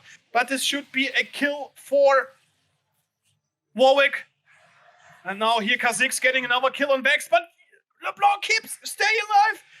What's happening here? So much things happening in the right time. LeBlanc almost dead. Now Ornn is pushing in on top turret while we have Renata Clutch with Kha'Zix in the jungle and Warwick with Yuumi roaming the bot lane. So much things happening at the same time. That's crazy so far. But we have 3 kills on Kha'Zix, and again top lane fight. Now there could be ulti from Mordekaiser if he pulls her out, because or is he waiting for the ultimate of Ornn? He's pushed now into the turret. Now there comes the ultimate, and he gets the kill on Mordekaiser. Why doesn't he use his ulti? Okay, he used it before. So he couldn't use it, and there was no flash. There was a flash available. Mordekaiser could have flashed out of the way of the ulti, and that is the first Drake for Perplex Pandas, who getting strong here, now having almost 1.5k gold lead. So yeah, they coming back strong, and this looks really, really good. Even though the Rex was able to get a triple kill in bot lane, Perplex Panda is a team you should never be underestimate. So yeah, well done there. 3 kills on Kha'Zix now, 1 kill on not too far away from the CS lead of Mordekaiser. And yeah, I would say for me, the most interesting part is that even though Vex got 3 kills on herself, LeBlanc was able to come along, got 2 kills, and didn't get killed by Warwick with Yuumi. So this was really, really nice, strong, and play Perplex Panda is going strong this way. Yeah, I fully agree. A very fast-paced game that we see here. LeBlanc here almost with a possibility of kill as using corruption potions to empowers her attacks and abilities for quite a certain of time. Now ongoing into Mordekaiser. Mordekaiser still doesn't have his ulti ready, but he does damage. He's not to underestimate. So Jin's trap was revealed. See LeBlanc roaming on bot side. Oh, Kha'Zix is top lane, but Warwick as well. So we have 2 people on top lane.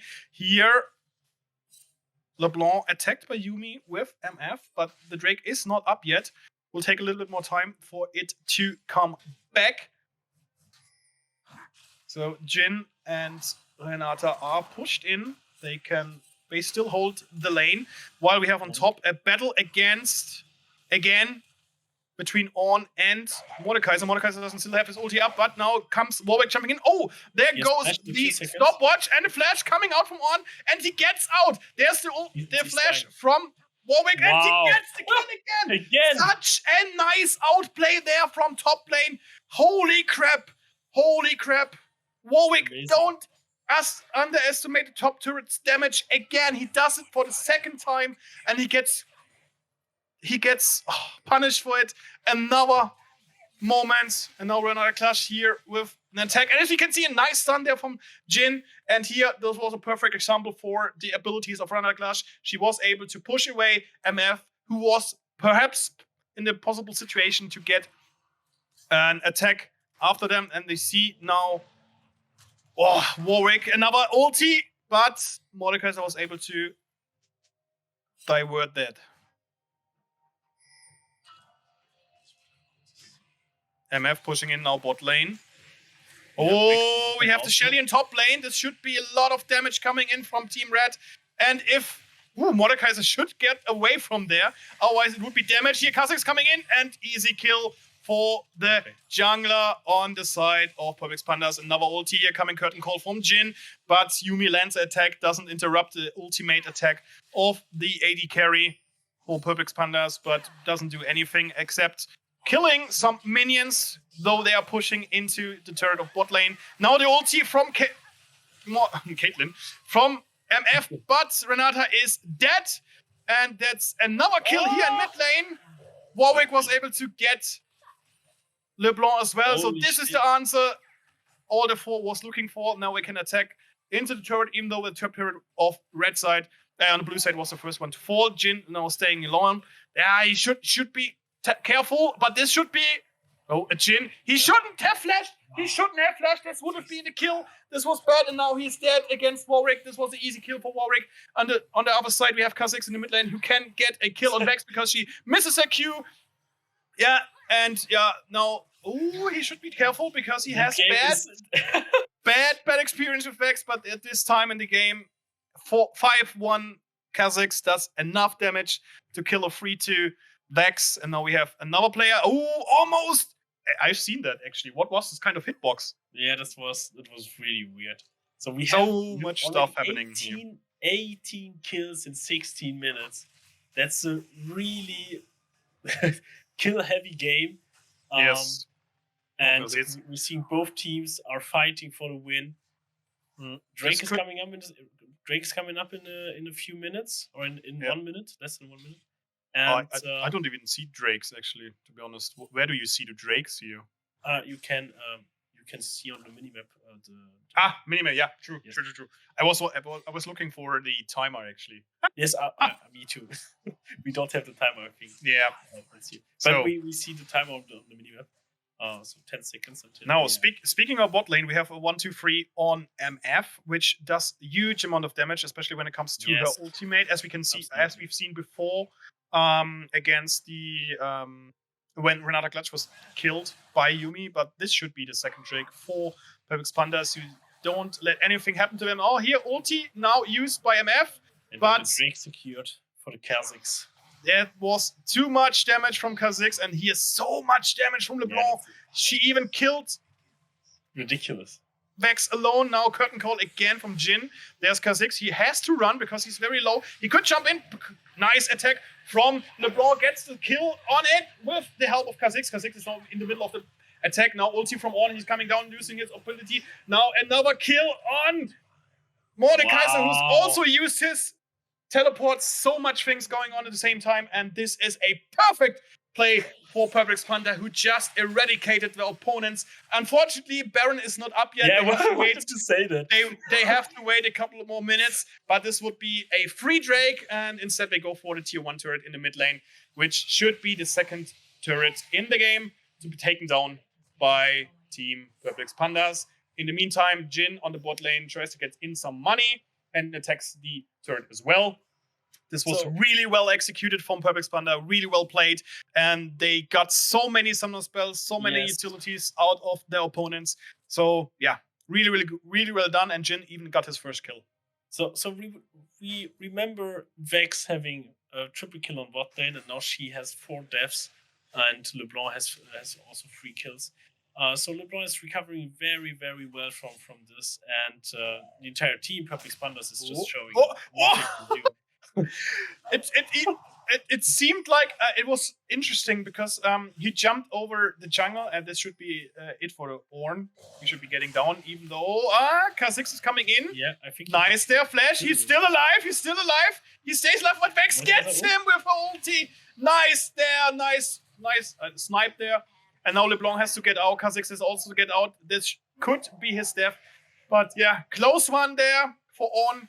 And now he has to jump out. Or no, his ulti ran out, so yes. Warwick was not able to jump again. So it was a really close call, but it was a good call for Kha'Zix running down the path he chose. And now we have 10 seconds left on the side of Perfect Panda for the Ornn to come back. While in the meanwhile, we see MF taking down a turret for their team, for her team, which makes which gives all the 4 a little bit of bounty, because if your team is falling behind too much, you can come back with gaining or with collecting bounties. Either if it's Drake, if it's turrets, you can see it as a small money bag next to the name of the team. Now you have Kha'Zix coming in, jumping in the mid lane. Vex jumps out, Flash after her with Kha'Zix. Now attack from Mordekaiser, but he doesn't do enough damage because we have 3 people in the mid lane. Granata, Kha'Zix, and LeBlanc, and they do too much damage. And now look at the stats of Kha'Zix, please. That is ridiculous. So he's again. Warwick coming from the side, but he's alone against 3 people. This should be his demise, but he gets out there. Jhin trying to do anything with the curtain call, and he kills him. Perfectly timed there. But on the other side, MF gets some kind of revenge, killing LeBlanc because she was too eager to jump in and she underestimated the damage of the turret. So, yeah, perfect answer there from MF. But even though she finds a kill, I don't think it was enough to, do a difference. No, he red buff for Jhin. Nice stun there on his part. And really well done there from MF. I have to to accommodate that. But it was just too ambitious, I would say, for Warwick jumping in there against 4 players. He doesn't have a chance from the get-go. So, yeah, very well done there from the team of Perfect Pandas. Now MF tries to do something. There's a flash there from Misfortune, but she forgot that there is a Kha'Zix, and she died, but she got a Q out and killed Jhin in return. So another kill for MF there, and Yuumi jumped on Warwick to stay alive. Or Vex? No, Warwick is it? With Vex in the bot lane, and we have another fight here. Mordekaiser against Ornn in the top lane. Both do everything here. Mordekaiser with a nice shield, but on the bot lane happens something else. And Kha'Zix got feared, and on the other side we have a kill on. What's going on here? Is this the comeback of all F4? But it should be at least the first Drake for team on the blue side. And now they're getting the bounty you were talking about. If they get the Drake, they also get the bounty for the Drake. Okay, LeBlanc's back again. This could be a blue buff. Oh, Renata gets caught or gets, how do you say that, discovered by Yuumi. Oh, LeBlanc going in too hard. Damn, and... Oh, nice kill there from Renata, but she is also dead because there's... Oh, no. Heal from Jhin. Vex coming out now. Much damage, but he should not go after Vex because then he is dead because Vex utilizing Yuumi's ability of healing. Not too good to go alone against. MF also ready. Turret on red side destroyed. Alta Force only 1k behind right now. They had good shutdowns. And now we see nice usage Oracle here. They don't want a blue. Okay. Yeah, Alta 4 didn't start blue because there were too many people around. We're not able to heal herself up with the Rift. So Ornn is still plant? I don't know. So Ornn is still on the top lane, but Mordekaiser is on bot side. Okay, so Ornn using his teleport now, coming bot. Ulti, curtain call from Jhin, but not good positioned. Can just only land 2 attacks. He has to come out. He stayed behind. Now Ornn's going in. Oh, nice attack there from LeBlanc, doing so much damage, but he has to be jumping out, otherwise he will be killed. Yuumi using ulti, but gets that one down. Waguet is now out of commission, and LeBlanc gets the second kill on the other side. Mordekaiser is using his everything he got against Ornn. Maybe he gets a kill in, and we see double kill for Kha'Zix jumping in on the turret, and Mordekaiser is alone and gets killed as well. And another ace on the side of Perplex Pandas. Really well played, really nicely done. And this is the third Drake for the team on the red side.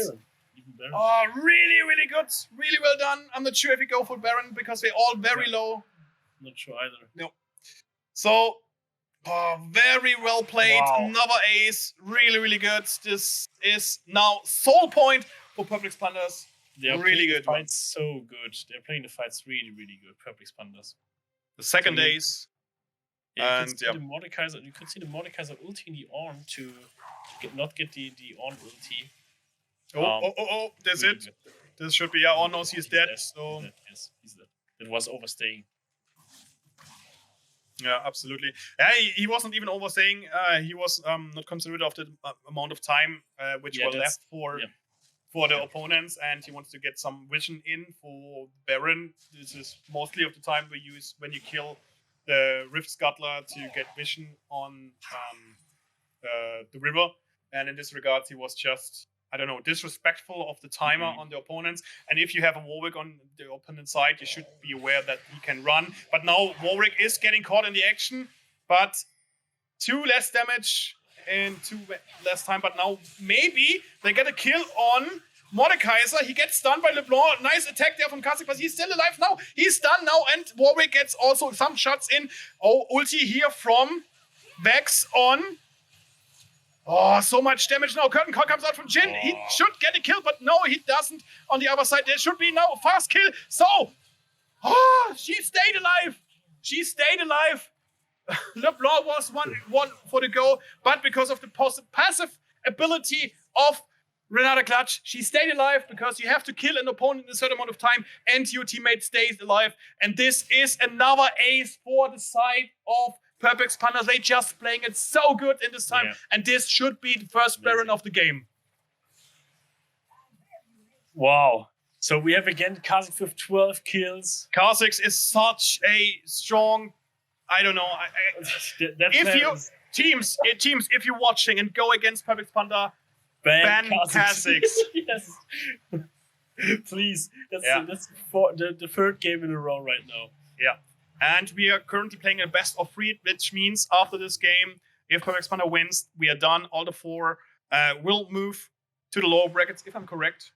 Yes. That's now. All right.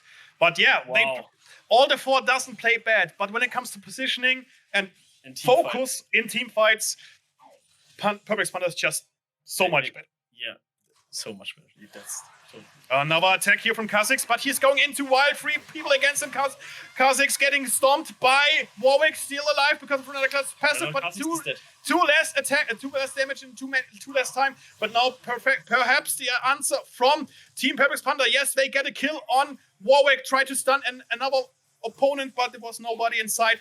And so Waguet with Yuumi were able to jump out of the situation to stay alive now. Another clutch, try to push. No, push. Mordekaiser away.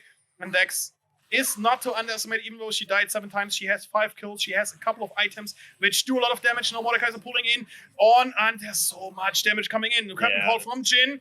And the copy of LeBlanc jumping in. Ulti from Morgana. No, from Misfortune.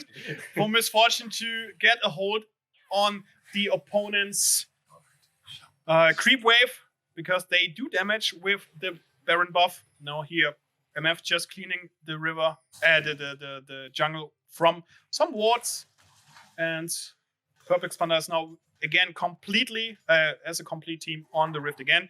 Infernal Drake will be up in a minute, so I think all the 4 will try to play around the Drake. They have to, otherwise there will be a soul for Perfect Pandas. They are 3 dragons in. They have the Baron. They can prepare for the Drake now. Just push out every lane.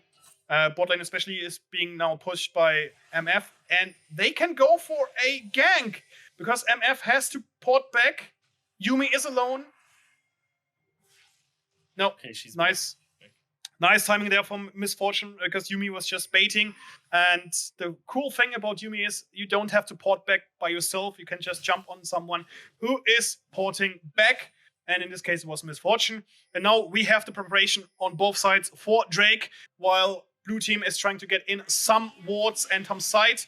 We have the same for the team on Perfect Pandas. Now LeBlanc is jumping in, getting a stun from Jhin on Warwick, but not too much damage for another clutch, using her ulti, and it's very nice because the opponents have to do damage against each other. Perfect Pandas doing a kill here on LeBlanc, getting the first one out, and it's Max, and he does so much damage. And then Kha'Zix, he's just doing anything, or he just has to do anything, and the opponents are falling and crumbling beneath his feet. And in this regards, it means that Perfect Pandas getting the 4th and final Drake for the soul, and this is such a huge advantage for Perfect Pandas. And yeah, all the 4 just crumbling. Here, Jhin gets 2 shots in. Oh, Kha'Zix should not underestimate the damage and MF and the Yuumi ult can do. But now they're jumping in. Perfect Pandas going in. And the damage from LeBlanc is just strong. And the Gale Force of Jhin does the rest. Now Kha'Zix jumping in again. And that should be it. Warwick doesn't stand a chance. Another Drake, another turret down. They go for the inhab. We have 30 seconds on bot lane, mid lane, bot lane, jungle, and support. They could go for the turret, at least for 1 turret. And yeah, there's so much strong. They try to all the 4 try to kill the minions. Oh, they don't underestimate the turrets. That's it. 4. Woo, he stays in Renata Clutch. Renata Clutch damage. Renata Clutch's ult passive is so strong. Okay, that's for Jhin, but he kept LeBlanc and on alive. So they should be very thankful to his teammates. Oh, damn. Really good played. Very well played there from Perfect Panda, and Jhin as the, I don't know, martyr who keeps who sacrifices himself for his team. And now Warwick coming after LeBlanc. Oh no, on again! On! Why don't you run? You should not use your ulti. You should nothing, because Warwick can just jump after you. There's no turret left. They are both dead if they don't do anything. And Renata Clutch keeps it alive. Renata Clutch for the perfect timing coming in and keeps on. And LeBlanc alive. Both were already dead. But Renata Clutch, her passive is just freaking amazing in this regards, because they can say thank you. You kept us alive again. I mean, LeBlanc damage was absolutely insane, and now she has even more damage with Death Cap. I think this game is doomed for the and she has, as I can see it, she has also evolved Ludens. So yes, correct. She's just like a wrecking ball. Yeah, she's right coming in, demolishing everything in the way, and nobody stands a chance. And as you can see, as you have seen, even though without the ability of Renata Clutch, she does so much damage, as we can see here, and she can jump in, kills, and goes out, and with a blue buff, and she still uses corruption potion, which adds more damage and healing to her abilities. So because that's not enough, there is a 14 kill Kha'Zix. Yes, and in the team. Super strong, nice stun here from Jhin, but Yuumi can heal. They try to everything, but they don't know exactly where all the opponents are. See here Kha'Zix on the left side of the bush. Ornn is trying to bait something, getting hit by Yuumi. On the other side, Jhin now with the curtain call. Vex lands their ultimate. And on the side, we see LeBlanc going in. Now Vex jumping in into Jhin and can kill him, but she doesn't land enough damage. On the other side, we have Mordekaiser going in, but doesn't damage as well. And now we have 3 team. Kha'Zix jumping after them, doing damage. He just don't care about the damage he receives, and that's it. Yuumi gets killed last by Jhin, and that's a 4th ace in the game. And we have a winner, GG, coming out by Alta 4, 18 kills to 44, 4 Drake's Soul, 4 Purple Expanders, and that's the freaking game for them in such a dominant fashion. They don't have any time for a comeback because they never used the comeback. They never needed a comeback. And now we have here Purple Expander going strong, going hard, and a 2-0 for the guys on red. That was impressive game. And now we see Purple Expanders reaching the finals, the first team reaching the finals. Congratulations. Holy crap. Very well done. I want to know which Elo these guys are playing. I want to know which Elo these guys are playing. I can tell you, actually. Tell me. I say at least 1 diamond, a platinum. You really think, okay, we have two platinum players. We have 1 silver players, that's the top laner. And we have 2 unranked players. Last season. Unranked, so maybe they play. They just smurfing or something. No. Level 100 and level 283. So okay, next year, if you have a League of Legends competition, I'm coming in as well, and I will gather a team with friends of mine and people I know. So I have N-rated, I have Cody's son, I have Fabivin, and so. And Reddit would be enough, actually. I would love to talk with him once. With who? With whom? And Rated. I really like him since he was in SK in season 2, I think, or season 3. If you want, I can ask him for autochrome because he's one of my best friends, actually. Wow.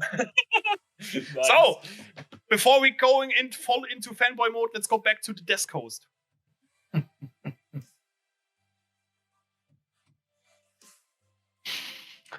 There we are again. And I think Kate is on mute. Kate. Let me talk Kate, for Kate. you're on mute? Yeah, hello, René. Hello, René. I was thinking it was such a nice game. And as I see this, I play more League of Legends now than Counter-Strike. Fuck Counter-Strike. Okay, I didn't... that was a quick change of your mind. Yeah, it's no problem. Holy crap. It's no problem. Look at me. I'm Kate. I'm super versatile. I'm pretty sure my voice is a lot deeper than your high-pitched whatever voice. Very nice. Don't believe her. She's imposter. Actually, I'm pretty impressed that Kate is doing this stomach talk, without moving her lips. And it sounds so I'm a talent, naturally. René, you should know this by now. All right, but still, congratulations to the Pandas. Holy crap, that was domination at the end again. You see my heart rate goes up again. Domination! Let's see how it continues actually on the next Absolutely. matches. Let's see if they can win the final again. Oh, like we always say again, it's actually just 2 people who joined it again from last year. The rest is new. Well, it's the same team, you can say. It's but, red, same captain. That's true. But folks, what we're gonna see now today, we're basically gonna see the loser bracket semi-final, right? So this will be, maybe we get the loser bracket. Can we get the lower bracket? Can we? Should. Nice. So look at that. Yes. No, go ahead. Right now we will see the game Accelerate versus Rise of the Phoenix. competing for the final of the lower bracket, which the winner of this match will play against Alter 4 for the final and compete for the finals. So means that is our last game today, and tomorrow we're gonna see that loser bracket final, which you just mentioned, and then we see the final, right? Right. That's correct. Yes. Yeah. Both games tomorrow will be best of threes. This game right now will be a best of one. All right. Then I think maybe we can. We saw the winner bracket already, so that's absolutely fine. So the Purple X Pandas moved on. Alt F4. So these folks we're probably gonna see as well tomorrow in the final loser bracket, right? Yes, correct. So the winner right now from this game that will take place now will play against Alter 4. Exactly. So there's still be a comeback possible. Oh, here we go. That's the upper bracket. I'm pretty curious about how this is going to be work out at the end. But yeah, if we hear about Accelerate, to be very honest, in none of our competitions so far, we heard about Accelerate, or I think Rise of the Phoenix we had somewhere heard of, but I think they haven't been on the top so far, right? Looking now at Florian and Kate. Kate, you have to look at René. René? No one is answering me. I asked you a question. Nobody was listening, as usual. Hello, I'm organizing here our ad break, and you should, yeah. Ad break. I was asking whether Accelerate or Rise of the Phoenix have been in any of our competitions on the top ranks so far, on the top ranked teams. I don't think so. No. Oh. No. I don't think so either. By the way, Rise of the Phoenix, that would be interesting whether they got inspired by the Tenacious D, by their so beloved, lovely Tenacious D. 1 makes 2, 2 and 1 makes 3. It was destiny. But it's just a tribute. Anyway, I think we're going for a quick ad. Then I need them. Okay, so quick ad, maybe quick pause, and then we will see the best of one, Accelerate versus Rise of the Phoenix.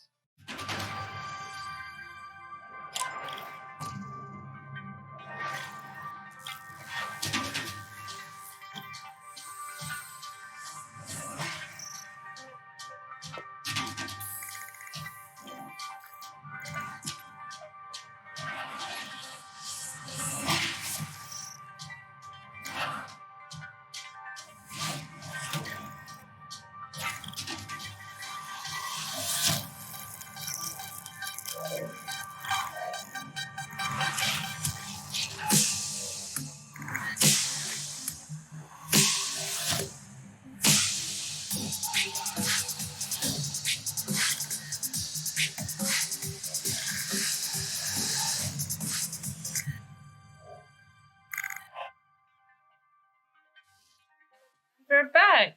Hello. And so I hope everybody has found his voice again and rehydrated with whatever. Of course, not beer. We're working here, and we keep professional. And yeah, exactly. So we're in the almost final, in the small final. I think that's how it's called in the chat. Small final. Lower bracket final. Lower bracket final. So it's not the final, it's a semi-final. No, yeah, but it's the lower bracket final. Yeah. I'll keep that. And now I think before we go ahead, maybe we should do another quick draw on our waffle ruffle, or do we do that at the very end? No, today is just one time. Tomorrow is twice. Damn, I want to win again. No, tomorrow. Actually, I wanted to. Oh, René. I wanted to opt in as well. Okay. Tomorrow you can take over. No ruffle waffle. And if you take over, let me win. Let me just win. If I've been chosen, let me win. Because Kate don't let me win. If I take over, it will be dirt. World domination. Dirt. You'll be dirt. Why would dirt domination? Okay. But I think we can switch over to our 4cam, guys, because we don't want to keep our casters. I hear we don't need to go to our casters. We directly go to the game because there is a pick and ban. So what do you think right now? So I don't have the OPGGs, I think. So let's go straight. I just let myself being prized. Okay. No we have a custody player.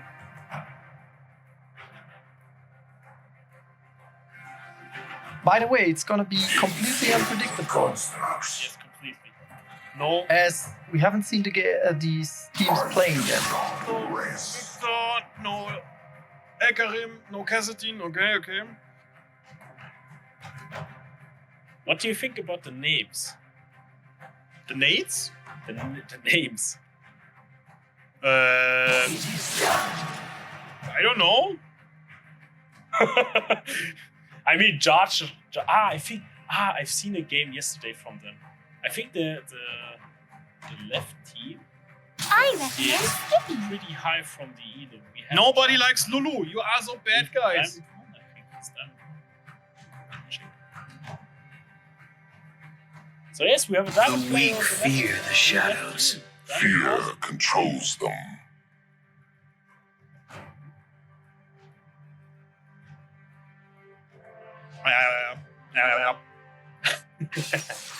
Vigo! Nice one. First time new champion we see here. Nice. Yeah. I hope he plays the new epic skin. Yes, that skin is very King awesome. Vigo. King Vigo would be nice. That skin is very awesome. So we have the Vladimir. Nice pick. Nice pick. I'm not sure if he's valid right now, but nice. I like him. He's very bloody. MF again. Okay. Karthus jungle. Nice. Or Karthus mid lane. I'm not sure. If I play Karthus bot lane, I stop commentating tonight. Again, Twisted Fate. He hovered Twisted Fate again. Give me Twisted Fate! Is it the Kha'Zix? Give me Twisted Fate. Come, give me a TF. TF is nice. I play him in Wild Rift a lot of times. Ooh, Vel'Koz. Vel'Koz support. So I remember watching a game yesterday from them, and he played Vel'Koz on top lane. So let's see. Oh, why do you play Vel'Koz top? It's like if I would play Vayne mid lane. Exactly. It works kinda. So. Oh, Amumu jungle, nice. Interesting.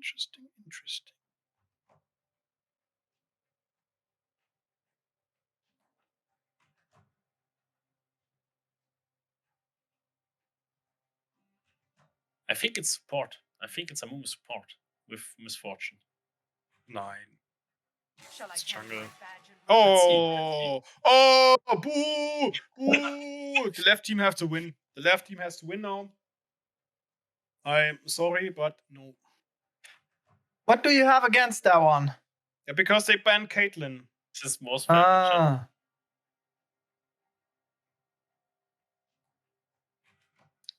So a little Caitlyn fanboy. Where have you been the last 2-3 hours? I felt it like, yes, you like it a bit, but that hard of a fanboy? Caitlyn is my favorite champion. Was. No, still is.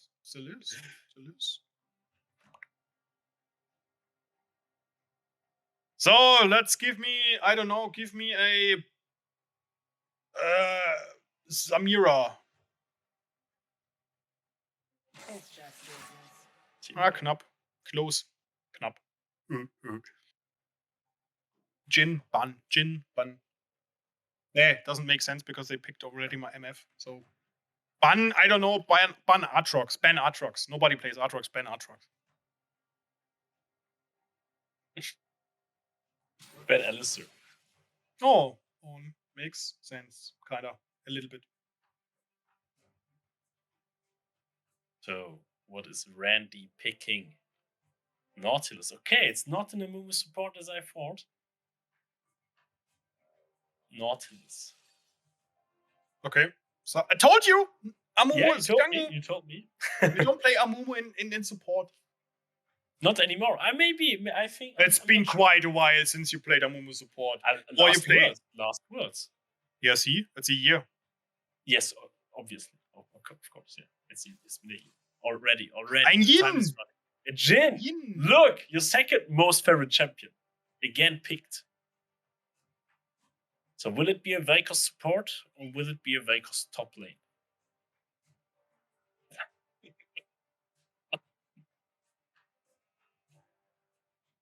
Stop commentating. Stop commentating. Top lane.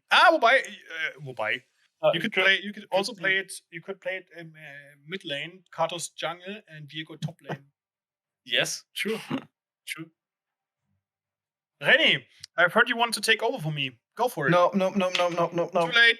late. People, chat, do you want to hear René taking over for me? Then write René in the chat, please. I feel like that is not something we want. Malphite. Oh, they just going really bonkers. Like Tamkench top lane, Amumu mid lane, MF jungle und Vladimir support.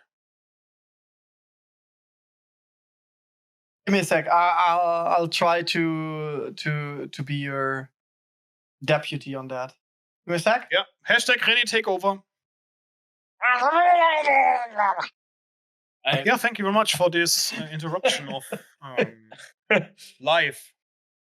I'm just thinking about the composition of the blue side team. Yeah, I think it's nice, but I'm more into it's more Wagner. I'm more into Wagner or Meet Mozart.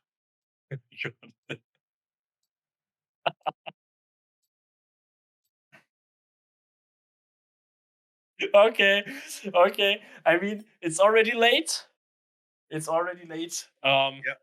In your room, it's always party because look at your back. It's always changing. It's like und dann die Hände. Komm, lass uns fröhlich sein. Whoa. Whoa. Is that your music? Yes, No, exactly. So what really? No. I meant like. Und Himmel. Okay. Absolutely. That's my favorite music. That's what I'm listening all day long. Schranz. He's only listening to Schranz. Actually, there is a wonderful. There's a wonderful song.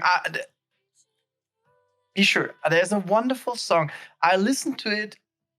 I think since I became 16, it was Heidi Schranz. How much is the fish? No, Heidi Schranz. So it's really Heidi as Schranz. So it's really like Heidi. Okay. Heidi. René out. Hashtag René out. I loved it. Yeah. That's what we can see. It's okay. So have you changed your cap, Flo? Yes, I'm going for... Yeah, he's doing that all the time. Yeah, like, I don't want to disturb you during your commentating stuff, so I put myself on mute. No, but what's that cookie? No, it was Taco. It was Taco. Hey, they look the same to me. Yeah. You guys need to understand, right? Whenever he is playing, it's always like Cookie, stop doing that. Cookie, no. Cookie, no. No, he's not here. I don't No, have a he's face sleeping. anymore. I don't have a face anymore. You look So, like guys, a if you little want to bit see Nico lightning. more on the stream with the cat, just raise it. Just raise. What the heck is happening to your face? He's pretending to be a cat Holy shit. to get What are more you doing? attention. He's look like a fat cat. Look Shut at up.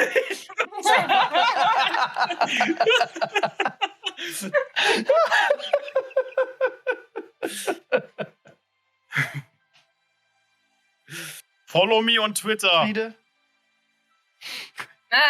We will see tomorrow. shameless. Scham. Scham über dich.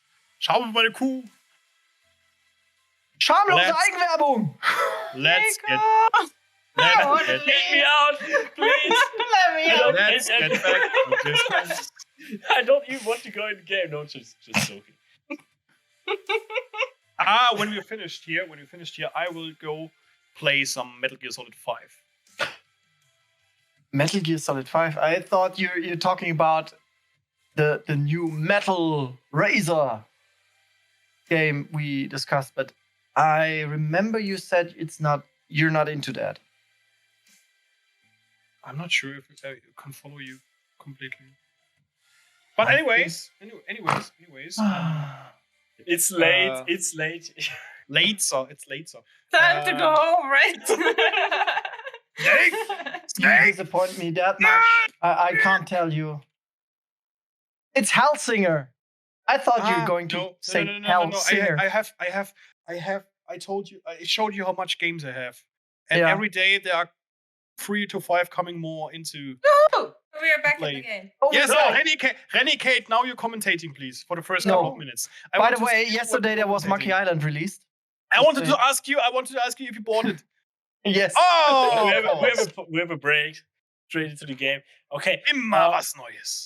Just a second. We have on the blue side, we have now Accelerate, not Purple Expanders. And we have on the red side, The names are already in there, my friend. Yes, I can read that. I can read that's this. I can read this. I What's can't going on read there? Just wanted to make sure you're because I'm too lazy. I just wanted to enable you. Spiele mit Arbeit Laptop. He's playing with his working laptop. We haven't seen that. He's obviously not playing with his working laptop. Of course, I would. That was a hoax. That's a hoax. I wouldn't We're even not be able supporting to. it. I wouldn't even be able to because I wouldn't be allowed to install it. Probably that's the reason why it's just pausing. Disconnected. Installing. His company found out. No. Not today. Okay, straight to the game. They think Phoenix. What the heck are they're invading. doing? They're waiting since they think that Rise of the Phoenix. Yeah, they have are three. invading. They have 3 champions like Amumu, Nautilus. Rex, Nautilus. Thank you. Right, I want to say Rex. They have Amumu, they have Malphite, and they have Nautilus, which are all quite heavy, tanky bastards. And if they go in, to get them down at level 1 is not that easy.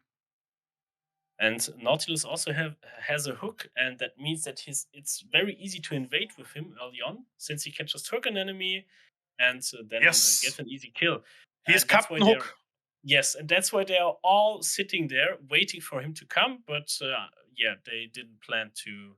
So Rise of the Phoenix didn't plan to invade. So Nico, all good. I have to ask Yes. a question. I have to ask a question to our expert, René. René, what do you think about the draft of those teams? Sorry, Right. what? What do you think about I didn't the draft understand of the those question. teams? What do you think about the draft of those teams? A draft?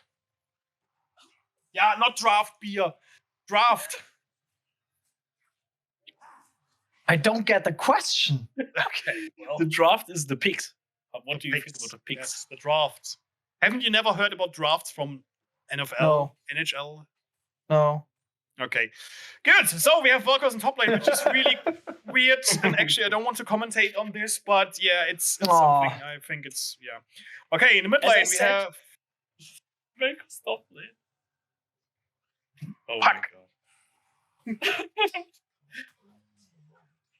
Anyway, Jin with his what's the name of his skin?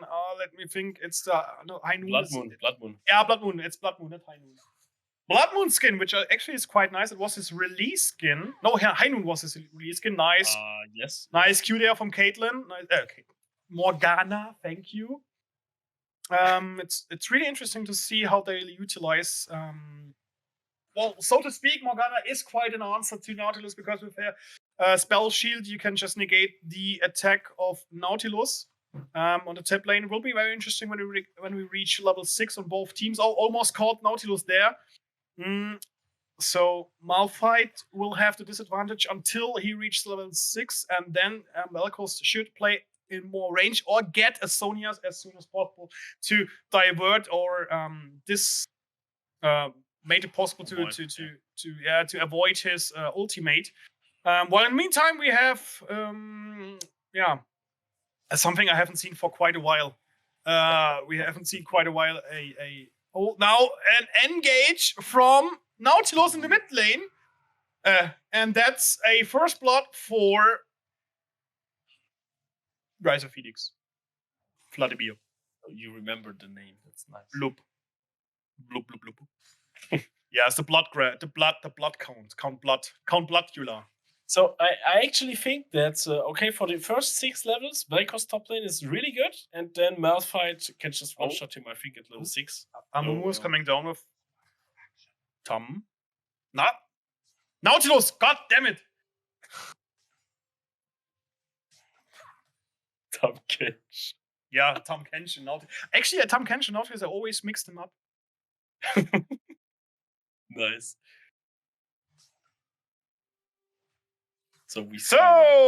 Coming back now into the bot lane, we have MF, which has a slight advantage over Jin because her CS lead is getting accelerated by the passive of Tom Kench, who is Nautilus' support item, while Morgana is not able to help her AD carry in any way. In the mid lane, we have a slight advantage on Vladimir because he was able to get the last attack out on his opponent. And in the top lane, as I mentioned it before, Vel'Koz will have the advantage over Malphite until he reaches level 6. And then we will have to see how he will utilize his ultimate attack, which is a running knock-up, so to speak. And now he have Amumu here in the top lane, who's just running around with his small little head there. And in the middle, there was a nice Hex Flash from Tom, who's trying to... Nautilus. I stop now. Thank you.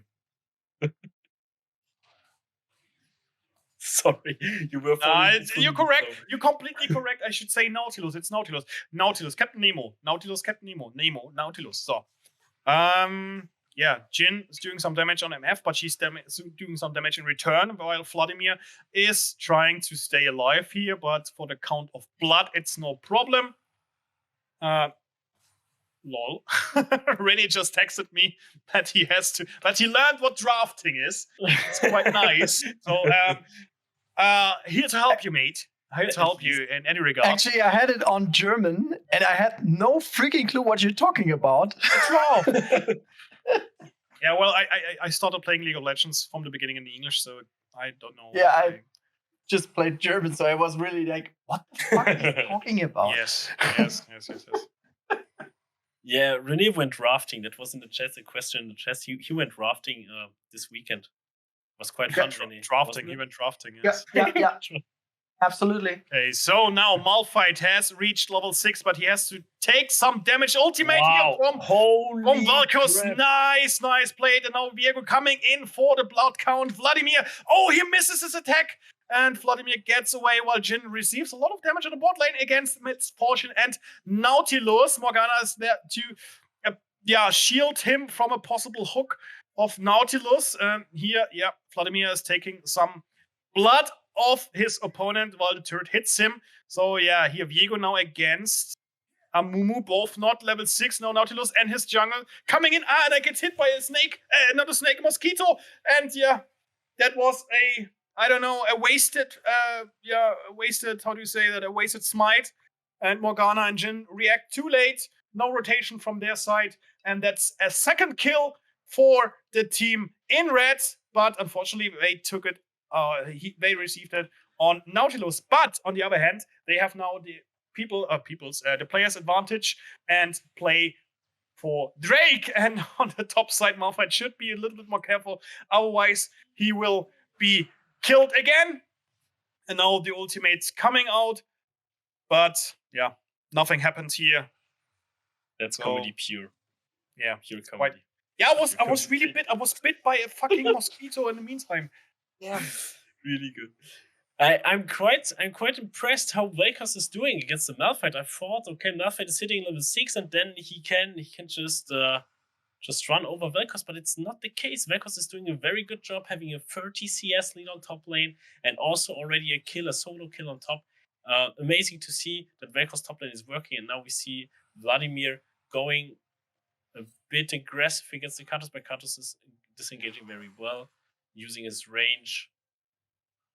And it will be very interesting to see how Katos will utilize his ultimate attack later on, because the more items he gets, the stronger it is, and it is a ultimate which will be used completely throughout the entirety of the map. Now we have a nice engage of Diego. He gets on Vladimir, but Vladimir gets out. No, yes. With his blood, and so another nice try from Diego, but so far he was not able to utilize anything, and he even died before. So I'm not sure what to think of him yet. He has a slight advantage when it comes to CS, but Vladimir, the flash was absolutely necessary. No mana left there for Katos, so he has to get out of range of Vladimir's W, I guess, or Q, I'm not sure. But much damage would have been come his way.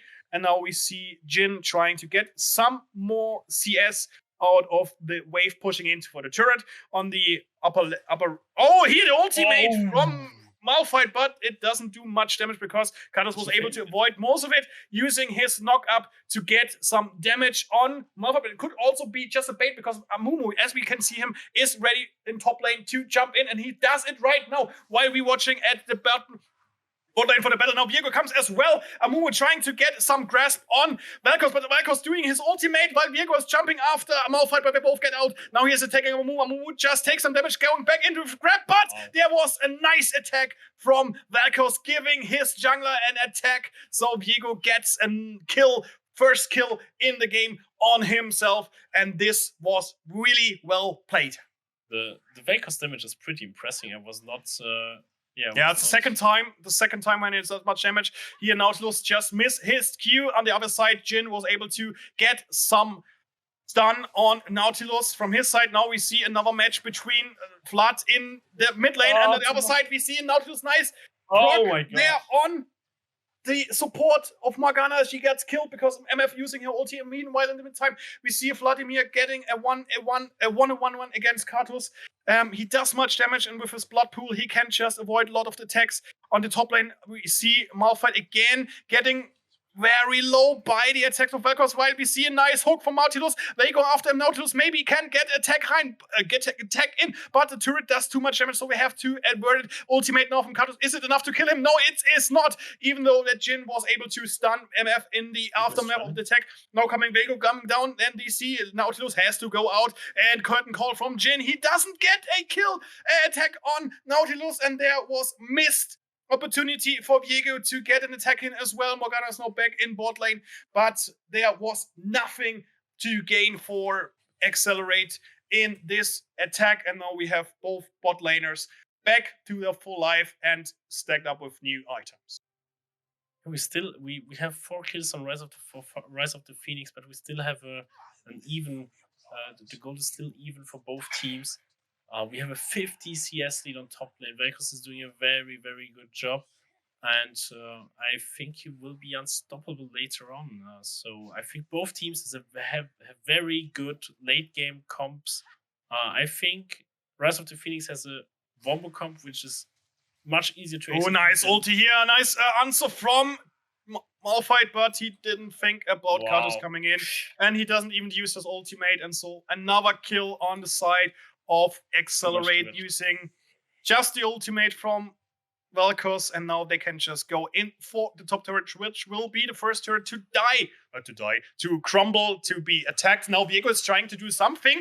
Oh, nice hook there from Nautilus, getting an attack on Viego out, but he has to jump out using his utility, but he is caught in the utility, in the ultimate from Flood, and Flood just does enough damage to kill him after a certain amount of time. And in the top lane, we have the first turret as an answer. So we have 3 kills on the side of Accelerator, 5 kills on the side of Rise of Phoenix. They're going for the Drake, for the second Drake, Inferno Drake. This time, they have the player's advantage. We only see Morgana coming in from the Drake, from the jungle Drake's side, while we have Jhin on the bot lane, but he doesn't react, and he shouldn't have to react anything. Morgana's right now, but she stuns only Nautilus. He's blocking the way for any possibility, and Jin's attack was too late, so we have a second Drake now on the side of Rise of Phoenix.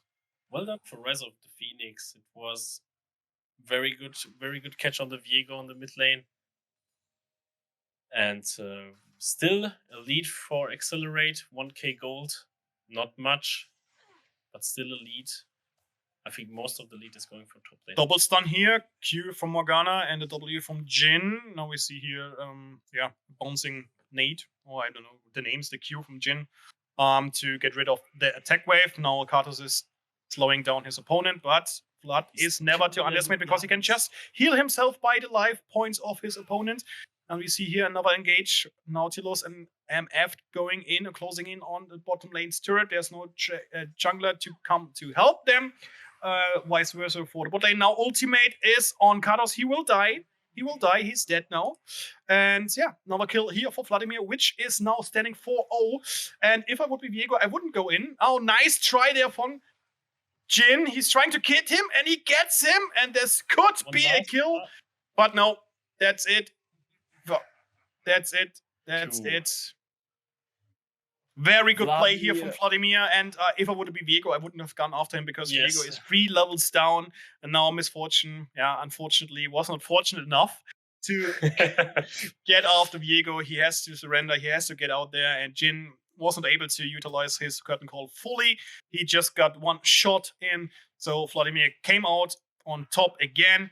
Now we have here another attack between Amumu and Viego, and this should be it for Viego. Oh, he gets out and gets even the blue buff. Very well done, very well played there. But now he should turn his back on them because Malphite is coming in with the ultimate, attacking on Vel'Koz. Even though he's 2 level up, he doesn't get the knockup perfectly. Oh, nice flash there. He gets the ultimate in Amumu. Yeah. Really good attack there. Very well played from Vel'Koz. He outplays 2 players. Now almost an stun from Jhin and Morgana, but even the ultimate of Karthus was not enough to kill Malphite in this regards, but we still have a 2-0-2 Vel'Koz who is going strong, and Jhin just received an attack of turret. And Misfortune now is facing against Vel'Koz, who uses his teleport, while Vladimir and Nautilus coming after Jhin and Morgana. Jhin does get the ultimate from Nautilus and is killed by Vladimir. Morgana, unfortunately, was able to survive the ultimate attack by Vladimir because he used his ultimate on her before he attacked Jhin after the ultimate of Nautilus. And we have a surviving Morgana there, and she has to teleport out. She did now, and perhaps we have now another team fight with Vladimir and Nautilus against Karthus and Viego, but Viego opts out while Karthus switched lanes from mid lane to top lane, even though he has not the necessity for it. So Rise of the Phoenix right now with a super fat Vladimir 5-0, 400 gold shutdown, still 1k lead, approximately 1k lead for Accelerate. But the question is, who can carry more? Is it the Vel'Koz or is it the Vladimir? And I would say the Vladimir is... If I have to decide, I would go with Vladimir. So good currently, so yeah. Well, it's easier because I think it's easier to avoid the ultimate attack of Vel'Koz because you can use the utility, or you can use the ultimate attack of Malphite on him to stop him using his laser, while Vladimir's ultimate will be used after a certain amount of time, and you can't deny it. if you're not using a stopwatch, Zonius, or the spell shield of Morgana. Oh, close one here, but Nautilus just aimed for the pillar. And now we're seeing a nice flash there from Jhin, but the ultimate is on him, as we mentioned before. It's ticking down and takes a lot of damage on the AD carry from the Accelerate. Now we have a kind of Aram in the mid lane. Let's see what's going on here. Now, nice try from Jhin to hold the opponent in position. Now we're rotating to Drake because Drake is coming up soon. We still have a lead in gold from the side of Accelerate. Nice try here to engage into the Karthus. Karthus is dead. MF, nice usage of her ultimate. Karthus uses his ulti in return, but doesn't do anything. And now they have 2 kills on the side of Rise of Phoenix, who even out their gold disadvantage and take now the 3rd Drake and will make it to Drake Soul Point, which is quite hard to overcome in case of Accelerate.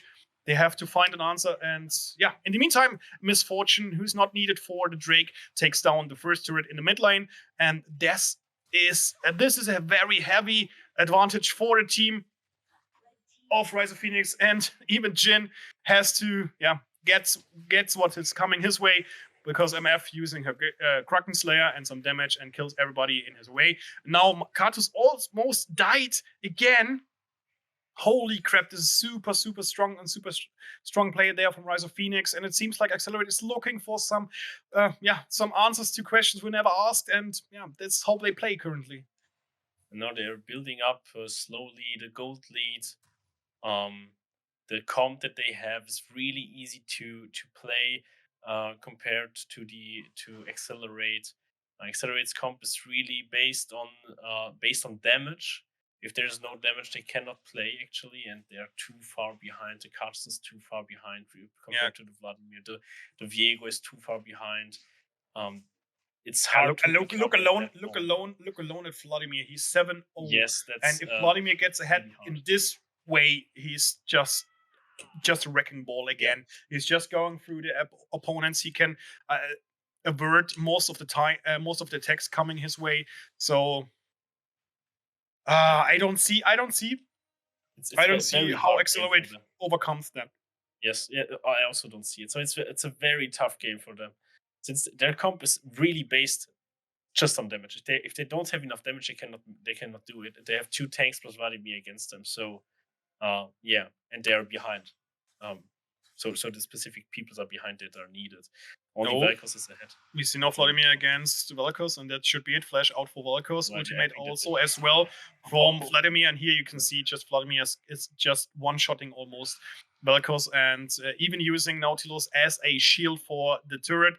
This should be it for the bottom turret if Vladimir decides to go in. While in the meantime, we have Misfortune and Malphite going against the tier 2 turret in the mid lane, and as I said, there is the first turret on the bottom lane done for Vladimir. In the mid lane, we've seen damage from Misfortune, her ulti, while Viego was trying to get something out of this positioning from Rise of Phoenix.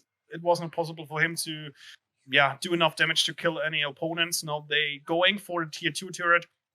Jhin is trying to get anything out of the minions, while Vladimir, Nautilus, and Amumu just going after the opponents. They don't care about the turrets. Vladimir is jumping in, taking the ultimate, and does just almost a one-hit kill on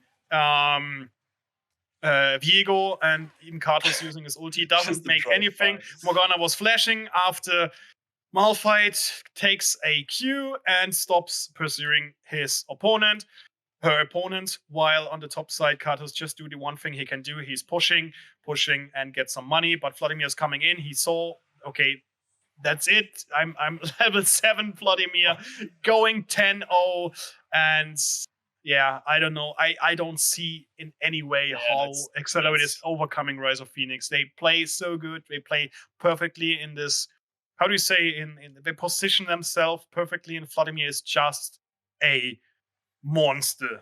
Yeah, that's nothing to add here.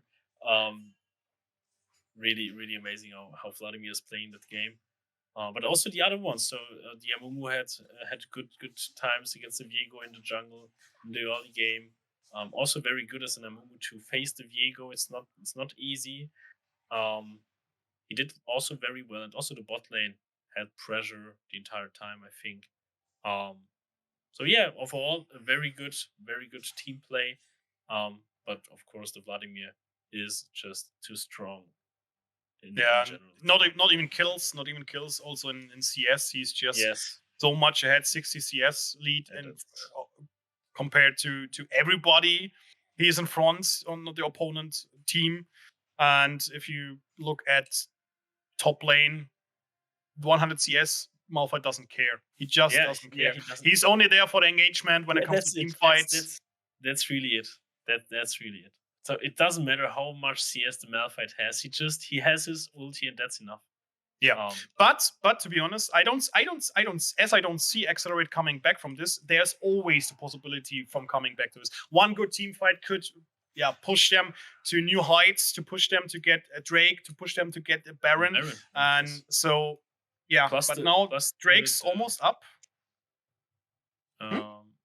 Sorry, they have the gold from bounties. Bounties. Exactly. So they have the bounties. If they would just win one lucky fight, they can get back, get Baron, get the bounty gold, get also maybe the shutdown on Vladimir. That would be the best case. Absolutely, especially for Karthus or for Vel'Koz, for example, or Viego. But as it seems, they don't go after the 4th Drake. They have no chance. This should be it. This is the soul for Team Rise of Phoenix. And they could just go for Baron. There, nice try for Vel'Koz to do something. And he got even almost caught by Nautilus Anchor. Anchor. Vel'Koz just trying now his ultimate to scare away his opponents and to kill the minion wave, while they have now the soul, the Hextech soul, which is a good soul, to be honest, making more damage, giving more attack speed and stuff. So, not really sure how Accelerate will find an answer to that. They have to get the Baron, they have to get the Elder Drake, they have to try to make picks to kill the opponents. Now here Misfortune does damage, but Viego's coming in, flashing, get almost a kill. Now Karthus does enough damage to get her off. Now is kill there. Ultimate from Jhin, curtain call on step flash, nice flash out. But then there comes Vladimir, and he's just insane, doing damage after damage after damage, and that triple kill and a 13-0-1 on the mid laner, and then they can just go for Baron. Ridiculous, and that's ridiculous damage.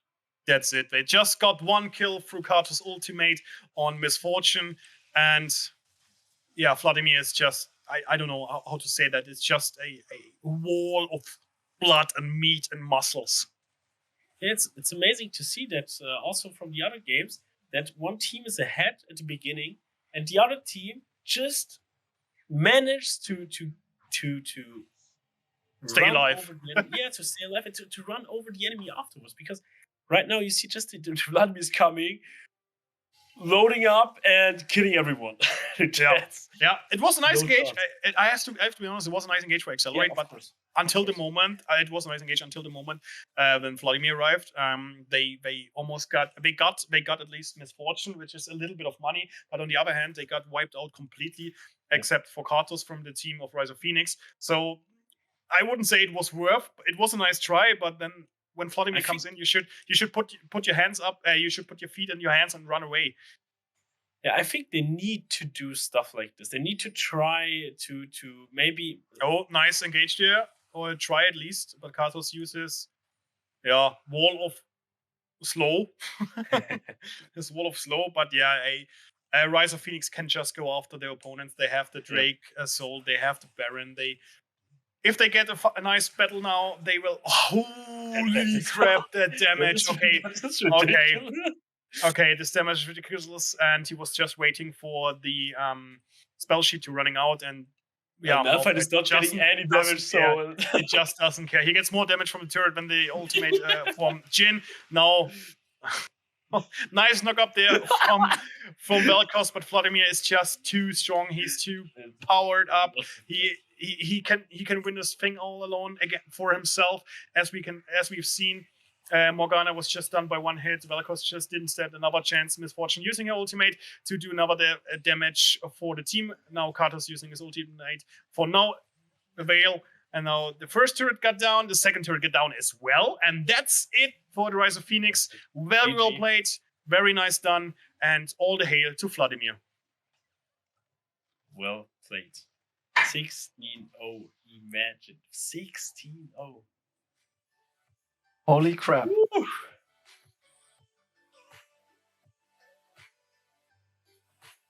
Okay.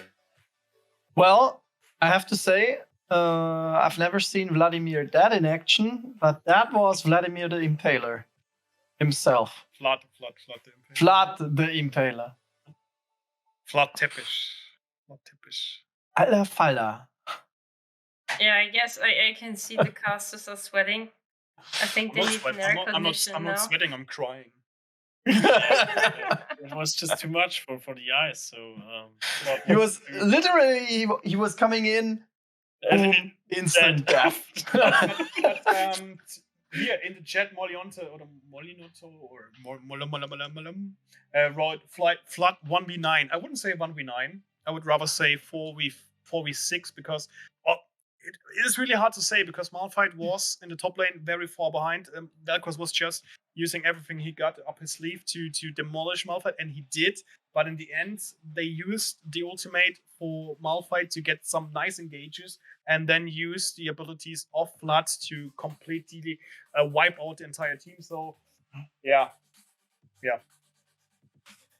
And yeah, then level 2 roam. Well, actually, if you play against Nautilus, if you play against Tahm Kench, if you play against Braum, especially Braum, you have to consider getting a level 2 roam. So yeah, just in case for the future or something like that. Holy crap. it was.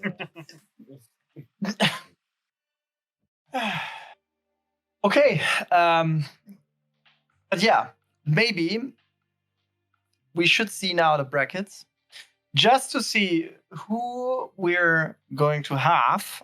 So obviously we have Rise of the Phoenix here on the lower bracket. But that means on the upper bracket, we have Rise of the Phoenix against All the 4. All the 4. 61. Finally. And this match we're gonna see tomorrow. Yes, because I can't speak anymore. we destroyed Florian. Yes. Destroy me, just. Florian out of order for today. Out of See you order. tomorrow. We need to put him on the charger so he's back up tomorrow. Hello. Hello. Person you've Hi there. All right. But I think that was an awesome last game which we saw today. So I have to say I have to tell you, You don't have I'm words just missing the anymore words. for today. You're also out of order. Yeah, it was really like I was like, oh, there's blood! Boom! Everyone got it. Okay, cool. So probably I will try to play that one as well, but we'll most definitely fuck up because I won't play it like that. But at least you need to try. So that's something I put on my agenda. And for today, I think what we're missing, we need to say thank you, Florian, for wasting your voice, and hopefully get back tomorrow so we can waste it once again. Thanks to Nicolas for commenting and trying to chip in between where you find a pause when Florian is starting. Sorry, I'm really sorry, Nicolas. We love it, actually. And thanks, Kate, for being here Being today so with lovely. me. Existing. For being so lovely.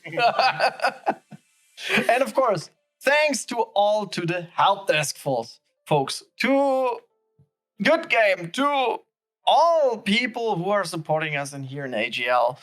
And did I miss anyone? I don't know. I'm missing always someone. Shout out to Marina and Phoenix. Because they can't be here. Seriously, I'm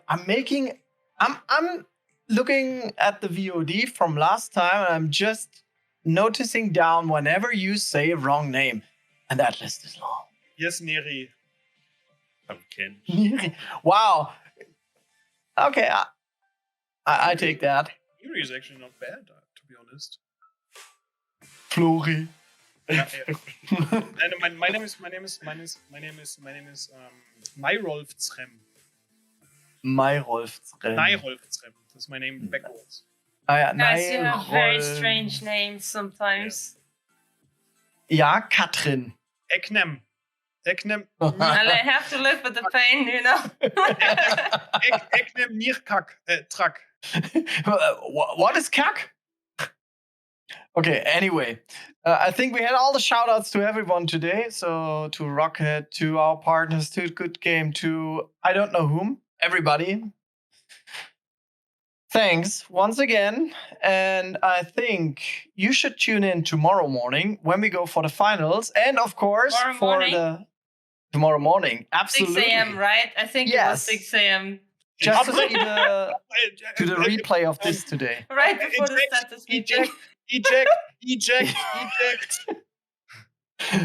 And of course, just to tune in once again to see the final and of course the final overall winner of the Accenture Gaming League. And Florian, what the heck you want to eject all the time? I don't want to do this at 6 a.m. tomorrow morning. No one has asked you. Thank you. Yeah. I quit. Come. I quit. I just schedule a meeting. All right. Then see you folks tomorrow, I would say. And wait, we forgot something. Wait. We forgot something super important. The golden pineapple tomorrow. Do it tomorrow. Which team has the best name? We will know tomorrow. Yeah, it's Fiilou. Tomorrow. Think about the best name. Everybody yes. Vote. Team. Hey, that is written wrong. We don't have a team. That is definitely written wrong because it's team. So, there's no space between the second and the third team. So, nope, we don't have that one. Yeah, I'll take care of that tomorrow. Disappointment. Mm-hmm. Ladies and gentlemen, thank you for being with us. Thank you for being in the chat. Thank you for witnessing our stupidity in the commentators booth and beyond. So, there's one thing left to say. Thank you very much. I appreciate it. And that's it. Goodbye, good night, and good fight.